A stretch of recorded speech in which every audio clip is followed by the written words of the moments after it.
be doubt in your mind that these facilities that were hit were clearly identified as UN facilities and places of refuge? Absolutely. We clearly identify all our buildings, and we share the coordinates, the GPS, with all the parties. And we share them very, very regularly because we're aware of the movement of population, and we're aware that people are seeking shelter in our premises, in our facilities. So yes, affirmative. All our locations are shared. Tamara, how many people are we talking about who were in these shelters when they were hit this evening? That particular building in the Maghazi camp hosted 4,000 internally displaced people. So these are people who either lost their homes or ran away for their lives, thinking that they would be safe in a UN, in an UNRWA building.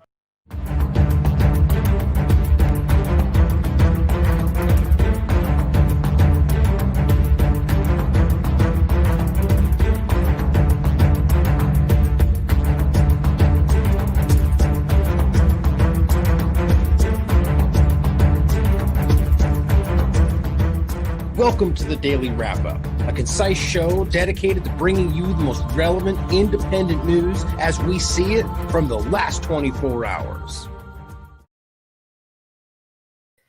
Sunday, October 22nd, 2023. Thank you for joining me today. Been a couple of days, had to reflect, deal with some personal stuff, but unfortunately, the onslaught on Gaza has continued. Now, we're at a point today where comparing these situations isn't even, I mean, there's never been a point in this conversation where it was the appropriate thing to do to say tit for tat or because of this, because of that, you know, eye for an eye kind of an argument, because there are innocent people on all sides of any conflict. The problem with what we're staring at today. Ooh, that was weird. I actually hit that with my finger. I'm glad I saw that. What I'm most concerned with today is the fact that what is going on in one of the most densely civilian populated areas in the world, Gaza, 50% children, over 2 weeks of round the clock indiscriminate bombing. I just opened with the clip yet again, showing you from the United Nations Palestinian Refugee Agency that they have not only had multiple locations bombed, they have had students killed in the pupils in their classrooms, teachers, engineers, their own members killed. If this was anywhere else in the world, I mean, literally, even another U.S. ally, this conversation would be different. It needs to show you something. Now, there's many different ways to perceive this, but in my opinion, it's a very obvious Zionist influence in the government. Now, interestingly enough, I'm seeing people out there talking about things, people that I tend to see as, you know, imitations of what real journalists are, people that are trying to present what they think certain independent fields want to see, you know, that are framing this as something that feels like that they don't understand, I would argue. You know, Zionism, in my opinion, is not a religion. They're trying to conflate this with the idea of Judaism, and they're trying to use Judaism to argue that Zionism is anything other than a political organization that has tricked a bunch of Jewish people into believing that this is what represents them. And I'm not saying, I mean, that's not what I believe is the reality, but I'm saying this because of Orthodox Jews around the world that speak out against Zionism and tell you that it is not Judaism and it is using the idea of their religion to manipulate people. So to conflate it as a religion is, in my opinion, completely missing the point. Or even to argue that it's a Jewish supremacy ideology, that's what they're using to fool Jewish people. And my point in saying this is that it shows a lack of understanding of the situation. But if you go with that line, it will then conflate the concept of there are people out there that would like to make this about Jewish people being the problem. That's not what's happening here. Now, I can easily prove, just like you can see in any other country like the United States, that there are Jewish people that have been manipulated by the Zionist agenda. Just like I can point out there are Americans that are bloodthirsty maniacs that want to see more war, more people killed, like what's going on right now in Gaza, and cheering it all the way. It's the same concept. It doesn't have, in my opinion, it's not about race or religion other than the people that want to use that to divide us. I hope that's clear, because it's a problem today that there's too many people in the paradigm that are almost trying to kind of take what they think other people are presenting. And it's a problem. I think there's a lot of manipulators in both the independent and corporate media today, and we just have to be careful. And that's why we say question everything, including me, including everybody. Come to your own conclusions about everything and question everybody you're listening to. But today we're going to go over the continuation of this onslaught. And that's what I was saying when we started, is that there's no comparing what happened. The people that were killed in Israel is a catastrophe. It's a war crime, and people should be charged for that. Whoever is responsible for those civilians' death should be charged for a crime. And nobody should act like that's justified, or that it's something that we should ignore because they're innocent civilians. But the fact that it has continued in Gaza, day after day, child after child, innocent family after innocent family, it is catastrophically different at this point. It is an ongoing genocide. We have to understand that. And genocide is, in fact, a legal term. It is the highest order of crime against humanity. It's unreal what we're watching take place. Your government doesn't care. And quite frankly, I could say that, and most likely wherever you are in the world, that would make sense. Because there's only a few governments that I've seen, like Scotland, for example, or specifically some in the government, that have spoken up and said this is not okay. And none of these people, nobody that I respect, is saying good for what happened in Israel. They're saying that's terrible and disgusting and we condemn that, but this can't happen. And they get called a terrorist for making that point. So we're going to go over yet again the ongoing genocide, deliberate targeting of civilians, at least the indiscriminate bombing in an area they know civilians are present. Even Anthony Blinken, literally, without mincing words, just said, well, civilians are dying and that's Hamas's fault. Because they're present, because Hamas is there. What he literally said, what did we expect Israel to do? I don't know, not commit war crimes? Go in after those people? I mean, it's the equivalent of saying that, oh, well, we're attacking this country and we don't know where the bad guys are. They're super strong, so we're just going to carpet bomb the whole thing. You know, civilians, what do you expect us to do? Go in and risk our soldiers' lives? I mean, it's the way that they're flipping this discussion is staggering to me, but it shows you what they really are and always have been. And that's the point people should recognize. Now, again, I open with that clip from the United Nations. We're going to get to that later in the show. I'm going to open with a few points from COVID-19 because I don't want people to lose. I got to stop saying that. Not COVID-19, but the general topic therein, usually having to do with the COVID-19 injections. I'm going to have a few points to start with there that I want to make sure people don't miss, because that is continuing to fall apart more than ever. And just like this conversation, they're going full steam ahead anyway. Because you know what? They are showing you today that they don't need you or care what you think. What they need is for you to believe they're doing it in your interest, and then maybe think occasionally they care what you think. They don't on either count. They do not care, and they're showing you that with everything they do today. So let's get into this. Let's start with that clip that I opened with that I think is important just to see where that comes from. We'll come back to this in general, but I want you guys to see this. It wasn't just some random thing. There are people who either lost their homes or ran away for their lives thinking that they would be safe in a UN building. So the argument that they're going after Hamas, explain for me, or the fact that they bombed X, Y, and Z building because they told you Hamas was there, as even the Associated Press will blindly state a militant Hamas location with zero evidence other than what Israeli government says. Anybody else would be like, this person says. They don't even say that. They just say militant location because, and later in the articles discussed that that's what Israel's military claimed. My point is, if we can prove that they're bombing UN buildings, which we can, if we can prove that they're bombing hospitals and places that they've told those people to go to, there's no pretending like this is actually only Hamas or that they're even trying to only hit Hamas. This is deliberate evidence of an aimed, this is a building that they know of. This is the United Nations location that they have coordinates for. This is where we are. This is what we're doing. It's a protected area, and they've bombed multiple of those locations. On and on and on. Just that alone should end the conversation. This is a war crime. These people are actively hurting people that they want to kill, civilians. And then in the midst of it, hurting international bodies. So we'll come back to that. I just think it's mind-blowing that enough is not, that there are people still supporting what's going on over there, despite their open statements of actual genocide. Now, I just had an interview, again, quick deviation into COVID-19. I think there's some important points I don't want you to miss. I had a really powerful interview on the 20th with Hope. I just blanked on her last name. I don't want to mispronounce it, but watch the interview.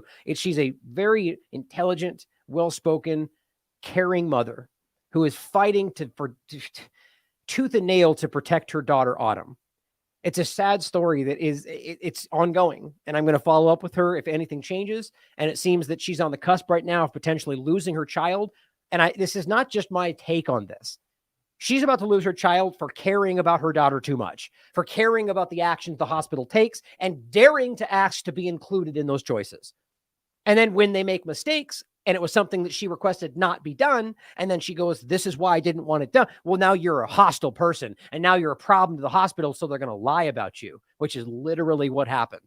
Almost lost her daughter in a hearing because they lied about her until she proved that they lied about her, and then it still sort of went forward anyway. They ended it and said they lied, or it was our mistake, and now she's in the hospital, and she's literally sleeping in the bathroom because she's worried they won't let her back in.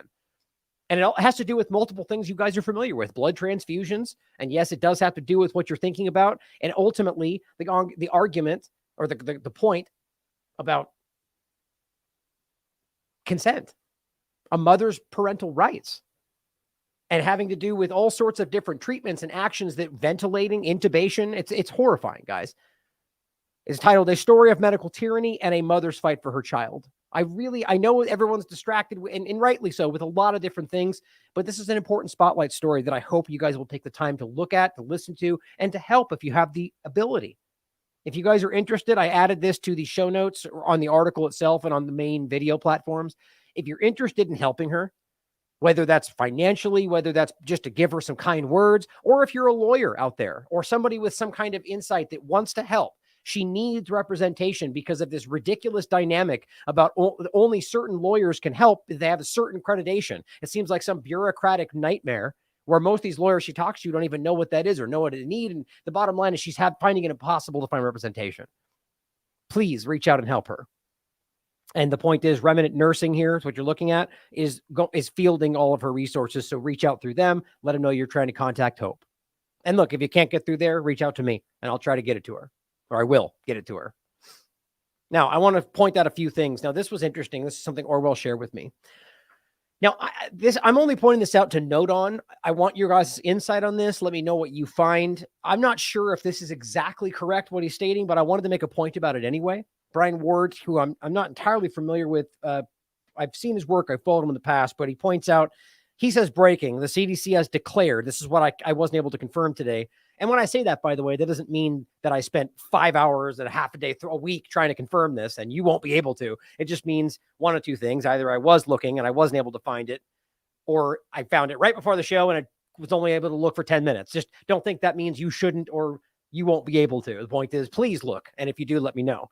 But it says the CDC has declared that it can create a form of an emergency use authorization without FDA or HHS secretary approval. That part I find really important. And I'll show you what I mean, why I can't confirm this, because what he gets into, the emergency use instructions, is not a new thing. Not entirely new. It's not new as of today or this year even. Now, the point, though, is that if what he's claiming that they've declared that they can use these emergency use authorizations without the HHS approval, it removes the hierarchy. Which ultimately, remember, the HHS is the one that declares like the original state of emergency, which then trickles down to the CDC and the FDA, specifically the FDA. And I think was it Section 319, I believe, if I remember correctly off the top of my head. And now that's what's kind of lingering on, even though the full declaration has ended, which I argue is completely unjust and illegal. It's all loopholes and bureaucracy. But the point is, he's claiming now that they've made a step further and saying, look, we can kind of extrapolate this out without the HHS approval. And he says, one cannot truly understand how dangerous that this fiat authority is. Now, here's the point I want to make, whether or not that's entirely accurate. And I'm not saying it's not. I'm just saying I wasn't able to find the statement he's referring to. Emergency use instructions, EUI, allow the CDC to inform healthcare providers and recipients about certain uses of medical products approved. So they have to be approved under this, arguably, nothing has to be anything with these criminals, but under the logic, it has to be approved by the FDA.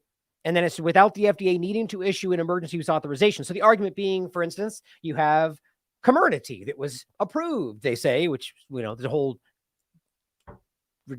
rabbit hole to go down right there, which you guys have heard me go into. It's an illusion for the most part, but on paper is approved.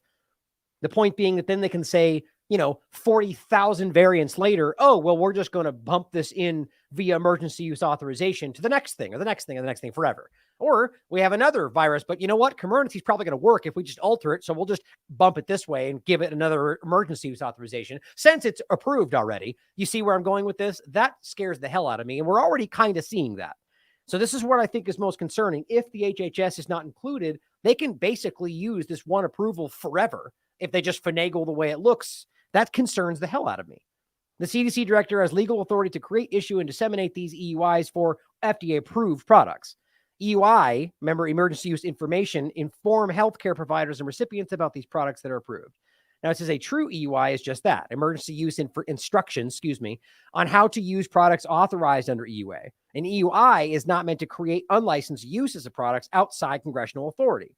So his argument is this is just going one step further to allow them to do whatever they want forever, which is what we all see kind of happening.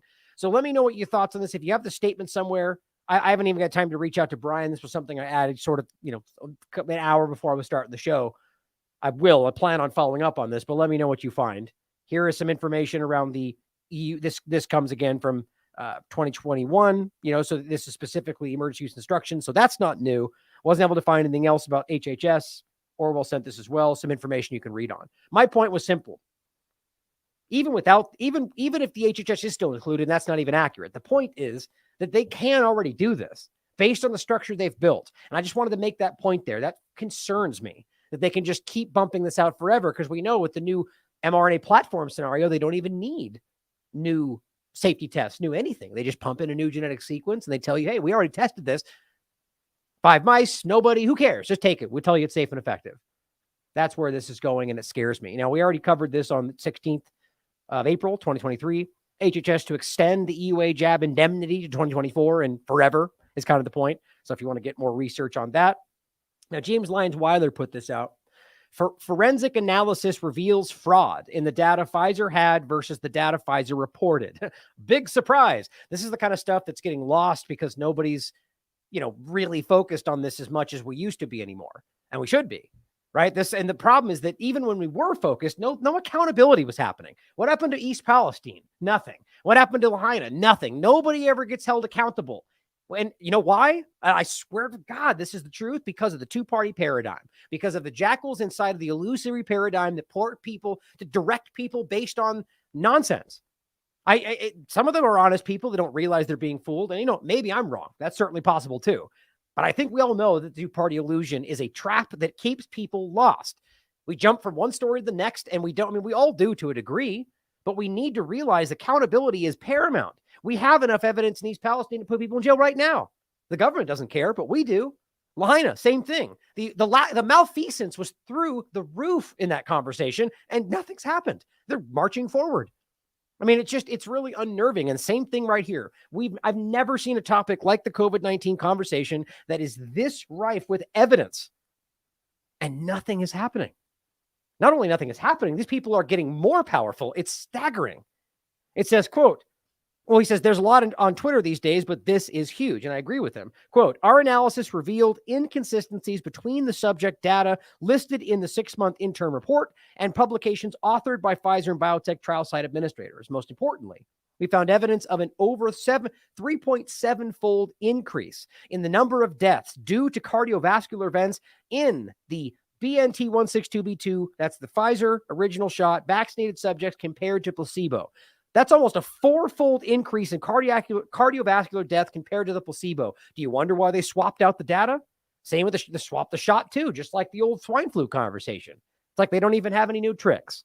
This significant adverse event signal was not reported by Pfizer Biotech. Potential sources of these data inconsistencies are identified. Here's the link if you want to go into the full study. It's very important, and this is from their platform, International Journal of Vaccine Theory, Practice, and Research. IJVTPR. This is, where you should go ultimately of the most, because they're honest, but that's important. So make sure you check this out, follow up. Here's another point. This is a popular host from New Zealand. They got basically boxed out because she dared to challenge the COVID-19 injection. And she's now circling back like she said she would with some information. I just want to play the first part of this that I think is really important. So this, by the way, She's proving in New Zealand, but it's everywhere. This is everywhere. And we know this. Seems like the Australian government seems to know it. At least some of them do. Everyone around the world seems to know it to some degree, but nobody seems to want to do anything more than just talk about it. I want to see people go to jail. Went ahead. I stated the first election update, the first of 2 election updates. In my previous video, just before the election went ahead, I stated that I would, straight after the election, release information that would shock you, the mother of all revelations, more. There were many demanding that the information be released before the election, but that was not able to be facilitated. The whistleblower's words to us were that it would be published after the election. I also had deep concerns around the trauma the information would cause on the eve of the election, and to me it felt unethical to exploit such traumatic information for our own political gain. Well, we have now come to an undisclosed location with a New Zealand clinician mathematician who is very experienced in statistical analysis. That person has, with us, reviewed the data and confirms our position that it is damning. The figures show that there are tens of thousands of deaths linked to the jabs. And this is just one of the sites recording this type of information in New Zealand. We don't know how many further databases like this are in the country. So it follows that as the deaths are usually less than the numbers of side effects, then the extrapolation of the numbers of injured and dead Kiwis starts to become, frankly, eye-watering. We saw in the data that there are many clusters of deaths, people who attended the same jab site and were jabbed one after the other at consecutive times on the same day. We saw their jab date. We saw their date of death. Let me give you just one of many examples. On one day, 30 people were jabbed on the same day at the same location. All are now deceased. And their deaths are in close temporal time proximity to each other. That's 30. That's all players in a rugby match on the field suddenly dead. You see, statistically, the numbers of deaths we saw cannot be attributed to natural causes. Very, very interesting. Now, you watch the rest of that video. It's just a small focus on a really big problem. And the interesting part in that is you just can't explain that without there's something wrong. And we know the answer to this. The point is there's so much being willfully ignored. 30 people in one location in one series of shots, and every single one of them have died. I mean, and she goes on. I mean, it's just staggering. So I just want people not to miss the fact that this is obvious. I mean, you know, I'm not going to suggest that something like this I'm going to put it this way. I can guarantee you that this, as much as it's probably catastrophic for many different political agendas, is almost a welcomed distraction from what's going on with this conversation. And I don't even mean to suggest that it was executed. We should question everything, certainly possible. But the idea being that from a multiple government perspective, it's like everyone look over there. Thank God we're not getting pressure right now from what's going on. I mean, I think that's interesting, but it's gonna, I think, potentially cause more of a problem for many different reasons, but it's just the way that these things tend to work. But I think that's really powerful. So watch the rest of that. Now, one other thing I want you to see, which just makes me sick, is Paul Thacker, who is the person who originally broke the Brooke Jackson story with British Medical Journal. So make sure you remember that. The Anthony Fauci Grift Tour offers much more than $300 sponsored tickets. He first posted this. Fauci's now hitting the speakers circuit. Right, Fauci, right? He's a person that should literally be in prison right now for what he very clearly was involved in. And he's look, it's going to make you sick how much money this is going to bring him. $300 a ticket. You can hear him talk about how Fox News was mean to him. That's Paul making the joke, or probably not too far off. This man lied to Congress, lied to the country. Somebody posted this down here going, check this out. They found the actual image from somebody who got sent this, which I doubt this is public. Sponsorship opportunities. Presenting sponsor, $50,000. Fireside chat, $25,000. Dinner sponsor, $25,000. Look at this. espresso bar sponsor, 5,000. Imagine if thousands of people go. I mean, this guy could pull in millions and millions of dollars. Look at the breakdown here. This is what he's doing after what he just executed on the world. And it's not just Fauci or just Bill Gates or just China or just the United States. We got to stop letting the two-party paradigm dictate our thought process. But we need to realize that people like this are absolutely, verifiably, on paper, involved in what's going on. Ask Dr. Martin. Check out our very important interview on the reality of the actual documentation. These people should be in prison. But so too should a lot of them, including the people bombing Gaza right now. But I also want you to listen to this. I'm not going to play it today. It's about 6 minutes, but it's an important clip to listen to. Powerful presentation from Erin Seary, who's still doing excellent work. Pretty sure I was following her. Before the Arizona legislators. Prior to 1986, there were only 3 childhood shots, but the harm caused was so great that most of the big pharma stopped making them or went out of business. In 1986, instead of requiring the 3 remaining manufacturers to make a safer product, immunity was granted by Congress. Because that makes sense, right? And immunity extended to all future childhood vaccines. So think of it like this. Nobody's were taking them because they were problematic. There was people, whether it was aware or not, or, conscious, people stopped taking them because people were getting hurt. It wasn't working as much. So then all of a sudden they go, well, if we don't give them indemnity, they're going to stop making them because they're not making enough money. So all of a sudden they give them an indemnity, and the shots exploded from 86 forward. And so too did all the problems that they were baffled about. Can't figure out what's going on. And of course, that's also with the childhood schedule. That was a necessity for school and so on. So it became ingrained without us even being aware of it. Most of us. No other consumer product has what they have. Erin Seary says it's highly concerning as it de-incentivizes safety. Exactly. Now it's time for the complete review of the out-of-control childhood vaccine schedule. Add down here that the assumption that the vaccines make children healthier, but does data support that? 1986, there were 11 doses, 12.8% children with chronic health issues. 2017, 53 doses now. In 2017, 54% children with chronic health issues. Something is definitely going on. Genes don't change that fast. The CDC is baffled. Of course they are. Erin Seary suggests it might be worth looking at a product given to them 70 times to modify their immune system. Important. Now, let's start with this thing, with this point, before we get into the occupied Palestine. Laura Friedman points out something very interesting. Now, I wanted to start with this because I've tended to show the Twitter and censorship aspect early in the show. So let's see if it happens live. I did record it just in case it didn't. But for anyone, she says, who doesn't believe, there's shadow banning, which there is, and I can prove it, of Palestine-related accounts on Twitter. Try to follow this account. I'll do it right now and see what happens. And then go back and look. Okay, let's check it out.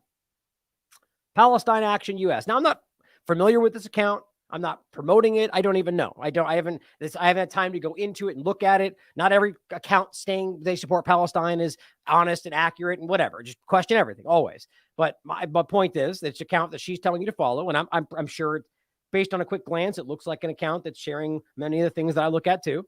So follow. Okay. So it looks like it's following. Refresh the page. Well, that was even faster. Last time, let's do it again. Follow. Go back. Click it again. Looks like you're following, right? Should be there. Refresh the page. Go on. And it's legit, guys. I mean, you look at this as many times as you want. It is literally not letting you follow. I did this 5 times. I recorded it. I mean, I was half expecting it to not work live like it does for me so many times. I mean, that is blatant. Think about that. This is Twitter taking a side in this, which shouldn't surprise you when they're literally working with the ADL to censor what they call hate speech, which is not a crime. So thank you to Laura Friedman for pointing this out. It's just crazy. I mean, this is the kind of censorship Twitter is actively involved in while allowing all sorts of horrific things, which we'll get to later, being posted directly by Zionist agents or Zionist supporters that are making fun of people suffering in Gaza in horrific ways and posting images of the most disgusting things, desecrating dead bodies, things like this. And we'll get into it. Interestingly enough, a lot of the stuff we're being told happened in Israel that I've yet to see any evidence of. But that also seems to be coming soon. I'll show you what I mean by that later in the show. Now, this is from York. Well, this is from Toronto Star. York University demands student union boards resign following Palestine statement. Now, we keep seeing this, right? So clearly there's an effort to kind of suppress the pro-Palestine, not pro-Hamas, pro-Palestine liberation, Palestine independence, which is legally protected. United Nations has always maintained it's an occupied territory because it is. And per the Geneva Conventions, an occupied territory has the right to armed struggle, armed rebellion. That one series of sentences is what you should remember. It's fact, easy to prove, and it ends the conversation. That does not say we support civilians being killed. The moment they try to conflate those things, be like, why are you bringing, I'm not even talking about that. The point is the action of what took place to rise up against Israel was legally protected. The moment somebody committed a crime, well, they should be charged for that. If every one of them that did it, charge them for that. It still does not invalidate the act of rebellion. It's that simple. That's going to fluster a lot of people's feathers, but the point is it's the facts. Those are the facts. So, suppressing Palestine here. Here's what this person said. We keep seeing this. October 21st. They demand them to resign. What they say? We like that people got killed. We support Hamas. None of that. On October 12th, York Federation students, York University Graduate Students Association, and the Glendale College Student Union issued a statement in solidarity with Palestinian people. Quote, recently, in a strong act of resistance, legal resistance, armed resistance, the Palestinian people tore down and crossed the illegitimate, because it is, border fence erected by the settler colonial apartheid state of so-called Israel. Now they're going to call that racist, and it's going to bother lots of people. But again, guys, don't forget, it's the fact. Okay, it is an apartheid state. Amnesty International, Human Rights Watch, B'Tselem, which is an Israeli human rights group, all of them. The United Nations, I mean, it is an apartheid state. So it's not racist to call it what it is. And even people like Avi Shalom, I feel like I'm forgetting his name, this guy. Iraqi Jews were convinced that Israel had a hand in uprooting them after the 1940s. I might play that later in the show. He's just talking about how Iraqi Jews were, and he even has Zionists who he spoke to when he was younger that told him that they were responsible for bombing the Jews to get them into what they wanted to call it. I mean, it's just, there's so much obvious evidence. The point, though, is, he calls it an apartheid state in his conversation because of the nation state law where they say this is for the Jews alone. And I mean, it's obvious stuff. The point is, it is. So far, yes, it's an illegitimate border fence because you're occupying an area and cutting them off from the rest of the country. And yes, it is apartheid. And yes, if you can say so-called Israel because it's an illegal occupation. Either way, you could assume, you could pretend that means they're racist. Maybe some of them are, but you can't just claim that's racist. Everything in that is fact. Now, it goes on to say, these resistance efforts are a direct response to the ongoing and violent occupation of Palestine. Okay, so far, everything is not only legally supported, but also is in fact the reality. And on top of that, none of it is saying we don't care that Israelis were killed. In fact, I'm willing to bet you that they care about that because most people that take a principled stance like this care about human rights. Shocking, right? Here's what they said. This statement has been widely interpreted. Okay, so your guys are ridiculous. What do you mean? So you're wink, wink, nudge, nudge. Here's what they meant. Yeah, that's stupid. But the point is they don't want to allow any pro-Palestine conversation. So when they see pro-Palestine, they go terrorist, racist, because that's all you got when you're a manipulator. This statement has been widely interpreted as a justification for the attacking of civilians and call to violence.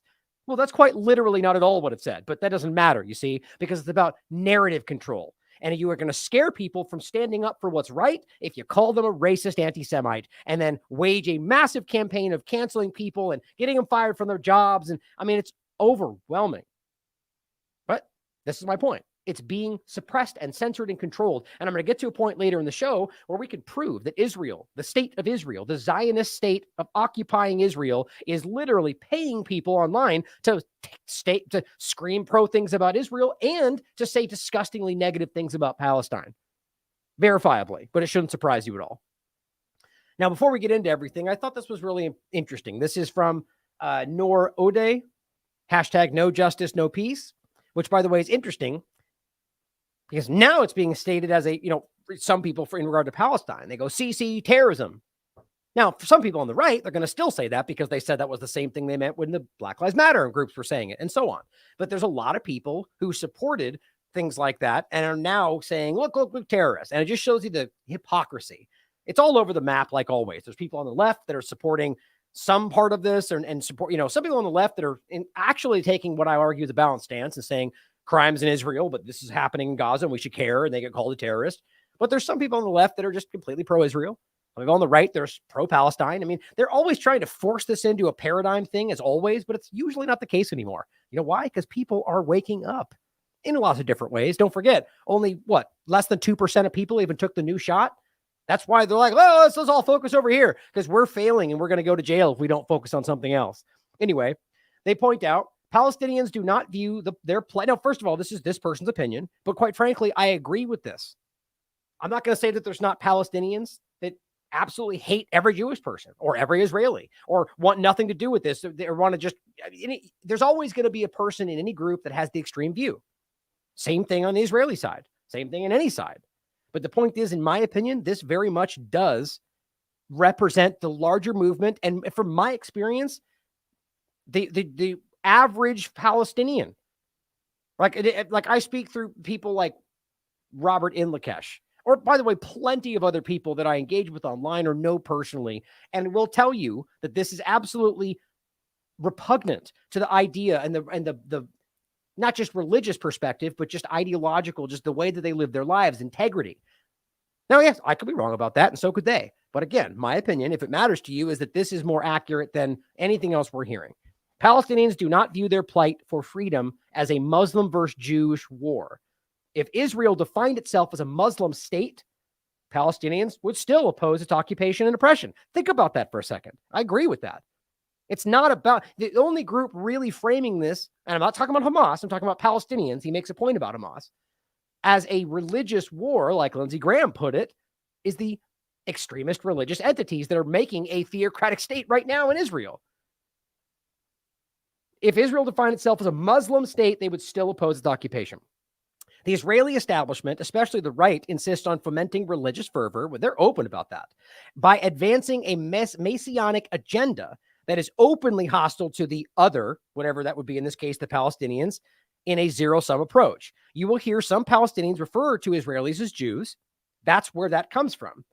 Hamas has a religious ideology. To them, liberating Palestine is a religious duty for Muslims. That's clear. Now, let's not forget, by the way, who created them. Israel and the United States. This does not mean that they call for killing all Jews. Muslims view Jews as people of the book, as in religious. To paint Muslims as a nihilistic and anti-Semitic is a gross and hateful anti-Muslim trope. Do not engage in it. Criticizing Hamas ideology is fair. Kindly base it on actual info. I mean, you have to respect a balanced stance like this, even if you disagree with it. You can find, I think it was Kyle Becker I saw showing some video of they said we're Palestinian children just saying things like we want to kill Jews or whatever else. I mean, the point is that you can always find examples like this, but to pretend that one thing represents all entities, it's the same as showing a Jewish person saying that we need to get rid of all the Palestinians. I'm objective enough to say that this does not represent every Jewish person or every Israeli. Why aren't you, Kyle Becker? Because they have an agenda, guys. It's obvious to me. But it says, I say this as this person goes on, I say this as a secular progressive feminist. Objective facts matter, discuss ideas, do not spread tropes, which is basically all this is right now for most people online. One can strongly disagree with mixing religion with politics, as this person does, she says, or he does. See, I thought it was a girl because of Noir Ed, but maybe I'm wrong. That person does. But demonizing the religious is wrong. Painting people with a broad false brush is irresponsible. Geez, that used to be basic logic. Not today. Not if you're the bad guy of the moment. Then we broad brush everything about you. Pretend like that's justified. She says, the person says, what is happening in Gaza and the West Bank is much bigger than Hamas or any other group. Anybody honest can point that out. This is an assault on Palestinians as people, regardless of their politics, as the UN experts warn. By the way, as you saw in the title, as they're now bombing the West Bank. That's not by mistake. Hamas is not in control of the West Bank. It's very blatant what's happening right now. Palestinians it goes on, are majority Muslim, yes. And this is the part that most, especially in the right U.S. political side, don't understand. But our culture is a celebration of our rich history and heritage. Palestinians are Muslims, they're Christians, they're Samaritans, they're Druze, and much more. I mean, that's why people are shocked all of a sudden to see that there's Christian churches all over Gaza, because there's a large Christian population. As I said before, Syria, before it got attacked, had the third largest Christian population of all the Middle East. Not anymore. Not like it was before anyway, because those places got targeted. Guess who? Now it says our holidays are celebrated jointly. And you can prove this. Same thing in Syria. Now, the point is that if you are trying to make them out to be religious extremists, well, that doesn't make much sense, does it? Our cuisine they're going to pretend all this is a lie, but again, this is easy to prove. Our cuisine, goes on to say, has fasting food in reference to food preparing during Lent. The examples are endless. Majority of Christians were dispossessed by Israel in 48 during the Nakba. Exactly. To understand the Palestinian collective, you have to keep in mind that Palestinians in exile are just as part of the society as those remaining in historic Palestine. It's about identity, not language or religion. That's really important. In Chile, third and fourth generation Chilean Palestinians still celebrate their Palestinian roots and identify as part of the Palestinian collective. It's so important.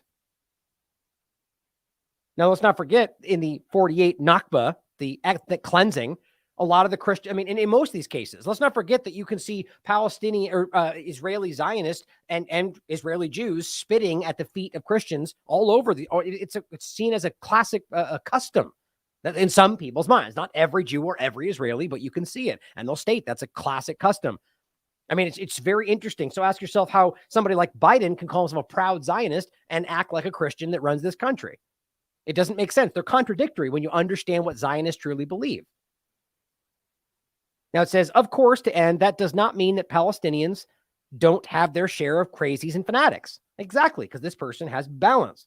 They are there, but they are not representative, nor do they represent a significant bloc. But everyone's out to give you their opinion and frame it the way they want, just the way they like it, so they make you think a certain thing. But this is something they probably don't want you to see, which is that the Israeli population is just not it's not all one group fighting Hamas. They want you to think that we're all supporting them in lockstep. It's not what's happening right now, as I've been making clear to show you from the beginning of this conversation. What's interesting, though, is that it's a mix of people that think that they were responsible, possibly even involved with what happened on the 7th. But what seems to be the larger population group is simply that they're aware that Netanyahu allowed Hamas to grow for his own political benefit. And then either this blew back on him and it's his fault. On top of that, that he has been destroying this country primarily to get out of his 4 different indictments and use the most religious extremist entity, the religious Zionism party, and a few others to make his coalition to be able to retain power. And the population, they very much see it. And that's why this is written by Haaretz. Netanyahu is an existential threat to Israel's survival. This is important because you will not hear this from any of the corporate media in this country or anywhere else that are blindly, just like a sycophant, just blindly supporting whatever Israel does without question, cheering on as they murder civilians. I mean, really just take a step back and ask what you would, if it's exact same dynamic, but the one bombing Gaza, I mean, literally the same dynamic. A group invades, kills their population, to some degree. However, I'm still waiting to see some confirmation about the actual number and anything else. We're getting daily videos and confirmations from the UN in Gaza. My point, though, is that a group goes in, kills civilians. Then the entity that was invaded then goes on to continue for 2 weeks straight to murder indiscriminately an entire civilian population. Now, for sake of conversation, for the point, exchange Israel out with Iran. Do you think that? What do you think the U.S. government would do if Iran did get invaded by anybody? Let's just make it the U.S. or U.S. entity ally. Killed people, then they left. Then they went on to bomb a civilian area for 14 days, killing thousands of civilians, thousands of children, members of the United Nations. Do you think they'd be like, we stand in solidarity with Iran? Do you think they would do that? Or let's just take somebody they even agree with to some degree. Anybody else in the world, this would not be going the same way. You have to recognize that. because it's not right. What they're doing is illegal at every stretch of the imagination. And it shows you that they don't care about the law. Now, it goes on. This was written today. In 2012, Prime Minister Benjamin Netanyahu presented a cartoon-like drawing of a bomb, which we've all laughed about many times, like a Roadrunner coyote ridiculous thing, in an address to the United Nations, and marked it on with a red pen to illustrate when Iran would have enough uranium to create a nuclear bomb that would, and that was obviously a lie. He's done that numerous times, and the date, he's like the climate change population bomb kind of manipulator. It's going to be 5 years from now, we're all going to die, and then it doesn't happen. He goes, it'll be another 5 years, and it's all going to, never happens. And, now we finally, which by the way, let's not forget, Amano, the Japanese head of the International Atomic Energy Agency, who said Israel was trying to kill him before he later died, and then a new person got put in place. And for a brief moment, we were seeing some inflammatory statements. Whatever ended up happening, now it's where they said they do not have one. They're not trying to make one. And even the United States said that's true. So just think about that lie all the way back then. All they were trying to do was execute their agenda and trying to lie to get it done, which ended up killing hundreds of thousands of innocent Iranians, but they don't care. Let's not forget about that. Now, it says, since corruption charges were filed against Netanyahu in January 2020, Netanyahu himself became an existential threat to Israel, pushing towards an equally dangerous red line. If at first Netanyahu's efforts were to weaken the state, institutions in order to sabotage criminal proceedings against him, and this is the guy you're all supporting. What a great guy, right? By January 2023, he moved to dismantle them all together. The institutions of the state, to make sure he doesn't go to jail.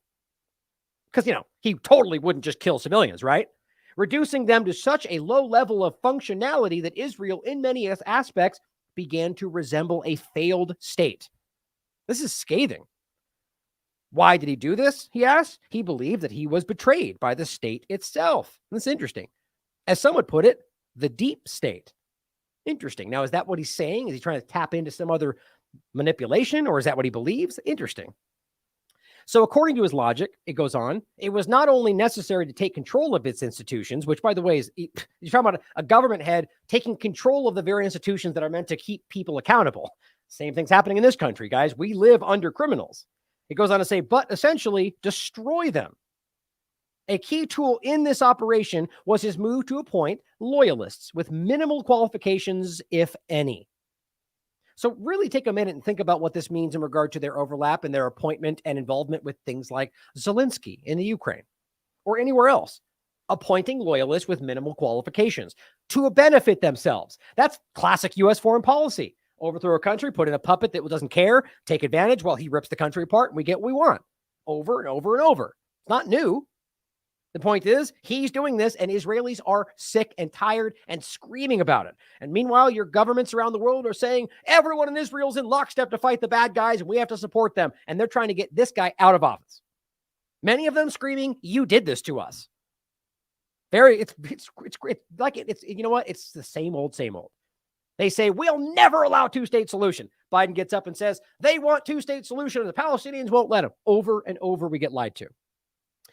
It says the dysfunctionality has been evident to all, not outside of the country, apparently. Even as Netanyahu would say, it's easy to influence Americans. They're blind. They don't think they can influence you through the two-party paradigm, and they know it. He's on the record saying that. Not exactly, paraphrasing, but yes. It goes on to say, most clearly, the dysfunctionality most clearly seen first with the unrestrained, deadly rampage of criminal gangs in the Israelis' Arab towns and cities, and unchecked violence by West Bank settlers towards Palestinians. Whoa, look at that. I thought that was conspiracy theory. I thought we were anti-Semites that were lying. Guys, this is a blatant reality that even Haaretz mainstream media in Israel write about, as people in Israel know about. What this needs to show you is the same point that I was just making. There are plenty of Israelis, Israeli Jews and Israeli whatever else you want, anybody else. My point is there are Israeli Jews and other Israelis who very much see that this is not okay. They don't just blindly support violence against any Palestinian or Arab. What they're saying, even if it's just more of a, if you do this, it will blow back on us, they still are pointing this out and saying, look, you're roaming gangs of settlers. They're illegal settlers to begin with, according to the UN and even the United States. Then they give them weapons. This is what I was saying before. These are occupation forces. So when they came in and killed settlers who were armed and are part of this effort, then we have to realize that in the context of an international law, they would be considered combatants. But that's for a court to decide. But the point is, it's not as black and white as to say that that's why we get into the number of civilians they say were killed when this happened. I still don't think most of those were civilians. And I think that there's a credible argument to be made about why these people tried to avoid that, whether or not you think they're terrorists. I went into a whole deep dive on that with the evidence about the concert. It does not seem to be even remotely what they said happened. And I have a couple points of that today. But it goes on. And just again, I don't want to miss that point that we have roaming gangs of settlers with guns that aren't part of the police forces that are just charged with, they're just mowing people down. This isn't Hamas. This is in Israel proper. In West Bank, yes, but not in Gaza. And now we're going to get to a part later with another bombing in the West Bank. But it says, and since October 7th, it's been seen in the agonizingly slow response of the state during the Hamas massacre and also in the almost non-existence of its assistance to victims in the aftermath. I mean, it just sounds terrible. I mean, what they're talking about is the opposite of what we're being told. They're not even helping their own people. While the Biden administration refrained from seriously intervening in the constitutional crisis that Netanyahu created, his judicial reforms and all of this he was doing to get himself out of prison, on October 7th, everything changed when Hamas exploited it in one of the worst terrorist attacks in Western country has seen this century. Here's what's interesting. I mean, clearly, if that was one of the worst terrorist attacks that's seen this century, then what's going on in Gaza is 10 times that, clearly. But what's interesting, you should ask yourself, we should all ask ourselves whether this might have been an effort to do this, right? Netanyahu, knowing he was in a bad spot and knowing that if Hamas did something, it would change everything, which it clearly did, but maybe it didn't work out the way he wanted it to. There's plenty of evidence to this. We know they created it. We know they've been funding it. Even his own people are telling him, you propped them up and now it's come back to bite you. So maybe that's what happened. Maybe this was an executed ploy that they then capitalized on. That was one of the earliest thoughts that I had. Not that everything was allowed to happen, but essentially they thought they were going to get a certain act. That's why they left things unchecked, only think it was going to be a little incursion, and then Hamas took advantage of it. Who knows? But what's interesting as it goes forward, it says, in what appears to be a combination of American interests against Iran's expansion in the Middle East. Think how stupid that is. Iran's expansion in the Middle East? You mean where? Outside of Iran? Where are we talking about? Oh, okay, because they just assume that Hezbollah, which is not Iran, or the Houthis, which is not Iran, or any other group that they claim, like the PMU, which is not Iran, is somehow Iran's footprint. It's not true. Meanwhile, you can see blatantly the U.S. stomping around the world and taking country after country for freedom, though. For freedom. But it's Iran's expansion. As far as I can tell, Iran is in Iran. And I don't see anything else happening other than their ideological agreements and their allies, which is not the same thing. Even if you want to say that they're involved with everything that's happening, it's not the same as expansion across the Middle East. That's what everybody else is doing, including Israel. It's just blatant. It's just stupid. But of course, it's Haaretz, so going forward. But it says a combination of the interest against Iran and U.S. President Joe Biden's personal connection with the Jewish people and the state of Israel, as a Zionist, of course, the illegal state of Zionist Israel, he has decided to save Israel from an existential disaster that was created by both Netanyahu and Iran, apparently, through its terror proxies. That's what they want to tell you. Hamas and Hezbollah. It's not true, guys. It's just not true. They're connections. They're ideologically connected. They support each other, but it's not the same thing. Right? I mean, look, you can argue that the U.S. government influences all sorts of actions around the world. And there's a fair argument to make that they're controlling them. But the point is, just because the U.S. sends weapons somewhere, does that mean that that is the U.S. proxy? It doesn't guarantee that. It's a fair argument to make. But if you can prove, it's like saying because they sent weapons to any country, therefore they are, or even just allies, that therefore they are the United States. Right. It's a terrible example to use the U.S. because there's plenty of reasons to point that out. But any other country, the same point. But they just make that argument and to go with it, even though their own government has disproved that more than once in their own conversations that have been leaked. It's not true. But anyway, the point is that he decided to save them from this disaster. So my question again, was this an executed thing that went awry in order to try to force the hand of the United States to get involved to save Netanyahu, which they've done before? Oh, is YouTube already down? Doesn't surprise me. People are saying it's down. Let's look.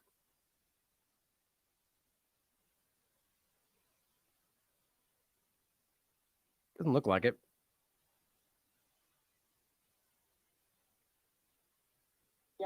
Nope. It's live. It's live. What are you guys talking about over there? Wasting time. All right. So it says, and Germany has joined this mission, basically. Germany and the U.S. being an important part of this. Now it says, the existential disaster could unfold in the event of a serious military loss. If Israel, after internal disintegration under Netanyahu, had to face alone a multiple front war of Gaza, Hezbollah, and the North, and Iran itself. Now, all of which is building because of Israel's actions. Now, it wouldn't surprise me, by the way, if something, look, again, an illegal occupation, that means that the act to take it back is legal. Not attacks on civilians, but a legal act of armed rebellion, with your allies included. This is legal under the Geneva Conventions for occupied territory. My point, though, is that it seems this might have been played early to draw in the United States to keep that, to better their situation. It would not, it not seems that, but it seems less likely based on what they're writing here. Now, it says the existential disaster could also happen politically if the Netanyahu government, which includes supporters of terror, genocide, and full apartheid, were to conduct the war in Gaza independently. Too late. But just recognize what they're telling you there, guys. They're talking about his extreme right coalition. This is the Haaretz, mainstream Israeli media, who is telling you his government includes supporters of terror. That's the Zionists going back to the Lehi party and a group, many different other, there's one that starts with an R, I can't remember. Zionism was founded with terror, guys. That's where most of this comes from. I would be going to argue that even the whole building of ISIS and Hamas, these different groups we can prove they're a part of, is their ideology. But the point is then genocide and full apartheid. This is their media making sure you understand that his government includes those things. But we're going to quibble about genocide in Gaza right now? We're going to debate whether it's apartheid? They know it's apartheid. It's standing for you right there. In that case, the death toll of thousands in Gaza could rise astronomically higher. Yeah, that's what's happening, guys. And they know it too. But your government tells you you're a conspiracy theorist if you point out what they're telling you is happening. That's how stupid it all is right now. It seems that both the Biden and Scholz administrations, that's in Germany, have decided to babysit Netanyahu and be hands-on his war planning. All this to ensure he does not fulfill the crazed wishes of its far-right ministers. But we're crazy for calling them extremist. Germany would not have otherwise taken the risk of arming Israel. Too late, though. It's already happening, guys. They're carpet bombing an entire civilian area. My point is, they know this is the reality, and they're trying to manage it, I guess, or at least that's the perspective from Haaretz. Quite frankly, I don't think they're doing anything. It says massive crimes against humanity in the Gaza Strip by Israel could not only lead to untold death toll of Palestinians in Gaza, but also to the political and moral end of Israel itself. That's where this is going, and they see it. They are destroying any shred of respectability that they might have maintained with the lies about what they were doing to Gaza. Now it's all out in the open. Everyone around the world can very clearly see this. The only people still maintaining this is not the worst genocide we've ever seen in our lifetime are people that are like Ben Shapiro and the rest of them trying to pretend like we're being lied to, or it's not the reality, or everything they kill is justified because Hamas, which is just a childish argument. You're murdering civilians right now. And now we know who these people are. Even Haaretz, who points out a Palestinian journalist comforts his niece wounded in an Israeli airstrike on her family home.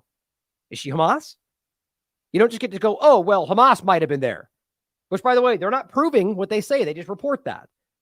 Although both Germany and Biden in the United States frame their commitment to Israel as part of their commitment to the Jewish people's survival in the world, which, quite frankly, it seems that the Zionist government is making it harder for the Jewish people. This does not mean, of course, that they should allow Israel to conduct a policy of apartheid in the occupied Palestinian territories or turn a blind eye to its other discriminatory policies. Well, look at that. Certainly the reality. It's what they're doing. Isn't that just, it's just shockingly different than anything we hear in Western press, right? Now, here is a massive protest ongoing in Tel Aviv. This was from yesterday night, demanding Netanyahu's resignation. And there's protests all over the world against Netanyahu. Look at this, guys. They don't want you to see this. Now, here is an Israeli who spoke with Middle East Eye to tell you he wants this to end. He wants to help all civilians, just to make sure we understand that just because somebody's in Israel does not mean that they are all, we hate Palestinians and all Arabs are bad. This is the kind of back and forth two-party illusion of this conversation that we're all being fed. There's plenty of people in that country that want this to stop for whatever reason. And this guy seems to care about those civilians. As you know, we've got a situation in which Israel is preparing for a ground offensive going into Gaza. What are your thoughts on the military response that we've seen from Israel this past week? Elena, I must tell you that I'm not crying for my parents. I'm crying for those who are going to lose their life in this war. We must stop the war. The war is not the answer. And I beg you, I beg all the viewers and listeners to do everything in your power to put pressure over everyone that is relevant to stop the war immediately, to freeze the situation. In our family, we are not seeking a revenge. Revenge will just lead to more suffering and to more casualties. And even though it's the most horrible day, it was the most horrible loss in lives in Israel since the foundation of the country. I'm afraid that the numbers can be much bigger, an enormous number, and we must do everything to stop the war. And I'm afraid for the soldiers, for the civilians from both sides from Gaza and in Israel, that will pay in their life. And this is why I'm crying, and this is why it was so important to me in this very hard time to go on this interview and to cry to the world, stop the war, please, just stop the war. Now, it's people like him who are currently being arrested in Israel because they don't take a hardline stance that Gaza should be annihilated. And that's not a joke. There's hundreds of people. There's a member of the Knesset that was removed from his position. A member of the State Department of the United States resigned because of what's happening. People who have morals are not okay with what's happening right now, regardless of why you think it's happening. That one catastrophic war crime does not justify an endless series of war crimes. The point is, that's an Israeli who, even suffering, is saying, look, I don't blame the civilians on that side, which is an honest stance. Now, here is Torah Judaism pointing out something I just want to make sure we don't miss. Judaism is not Zionism. Zionism is not Judaism. Jews are not Zionists. Zionists are not Jews. Anti-Zionism is not anti-Semitism. Israel is not our political nation state. Israel is not the country of the Jewish people. Zionism is a distortion of Judaism. Now, these are Orthodox Jews. I believe this is in New York City, but they exist in Israel and get attacked all the time from the IDF, and they're in the UK and London and many different places. The reason you don't hear about this is because there's not much they can do. It's kind of hard to call an Orthodox Jew somehow anti-Jewish or a Jew hater or whatever they try to claim anybody else who says this. These people are just trying to get you to see that Zionism is the illusory part of this. And they don't support it. And they're trying to make you see. Just trying to show you that sign again. Judaism rejects any part of Zionist occupation. And their final sign just simply says again, these are all just Jews out there supporting this. Israel is not a Jewish state. It's important, guys. Check out the account. They're constantly talking about this. Now here, Michael Tracy points out, renowned socialist leader Bernie Sanders declares Israel has the absolute right to do whatever the hell it wants in the name of self-defense, and there's no debate to be had on it. Here's what he says. The mowing down by machine guns of young people who were doing nothing more than attending a dance, the murder of babies. This is an horrific act precipitating a worldwide crisis. And the United States of America, all of us, condemn this act.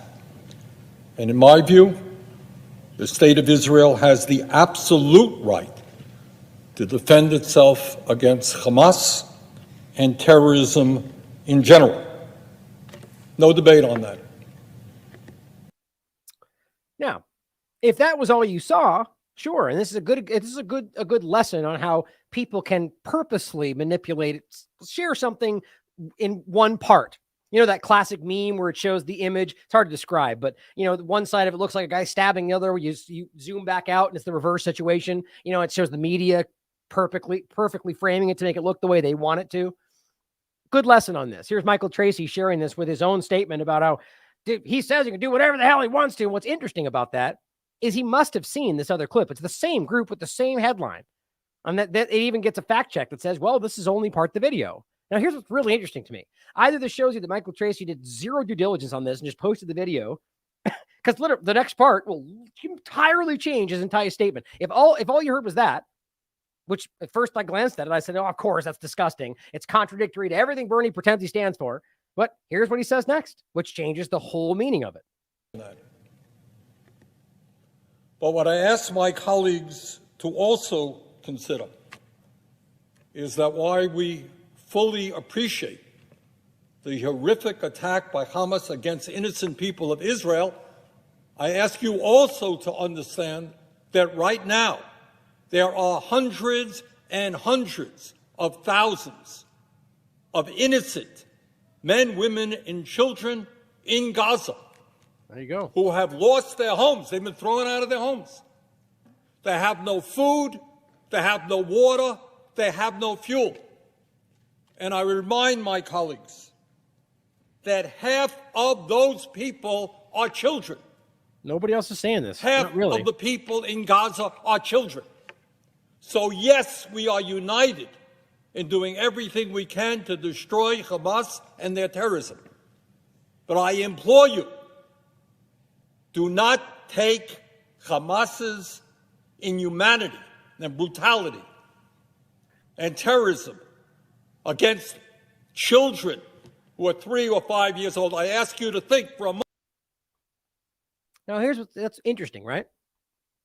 Now, look, the way he says this, depending on how it goes forward, could argue that he's just giving him a green light with the, but if you lay all that out in one statement, which is what it was, and not cut it in half like Michael Tracy did and make it seem like he only, the point is nobody saying to defend yourself against Hamas is a fair statement. But that does not mean attacking civilians. That's what his second half of the statement seems clear. I'm a no fan of Bernie Sanders, but what he said there is a fair statement. The point is Hamas did bad things and they should be accountable. But bombing the entire civilian area or continuing to displace all of them or starving them is not justified, no matter how you spin this.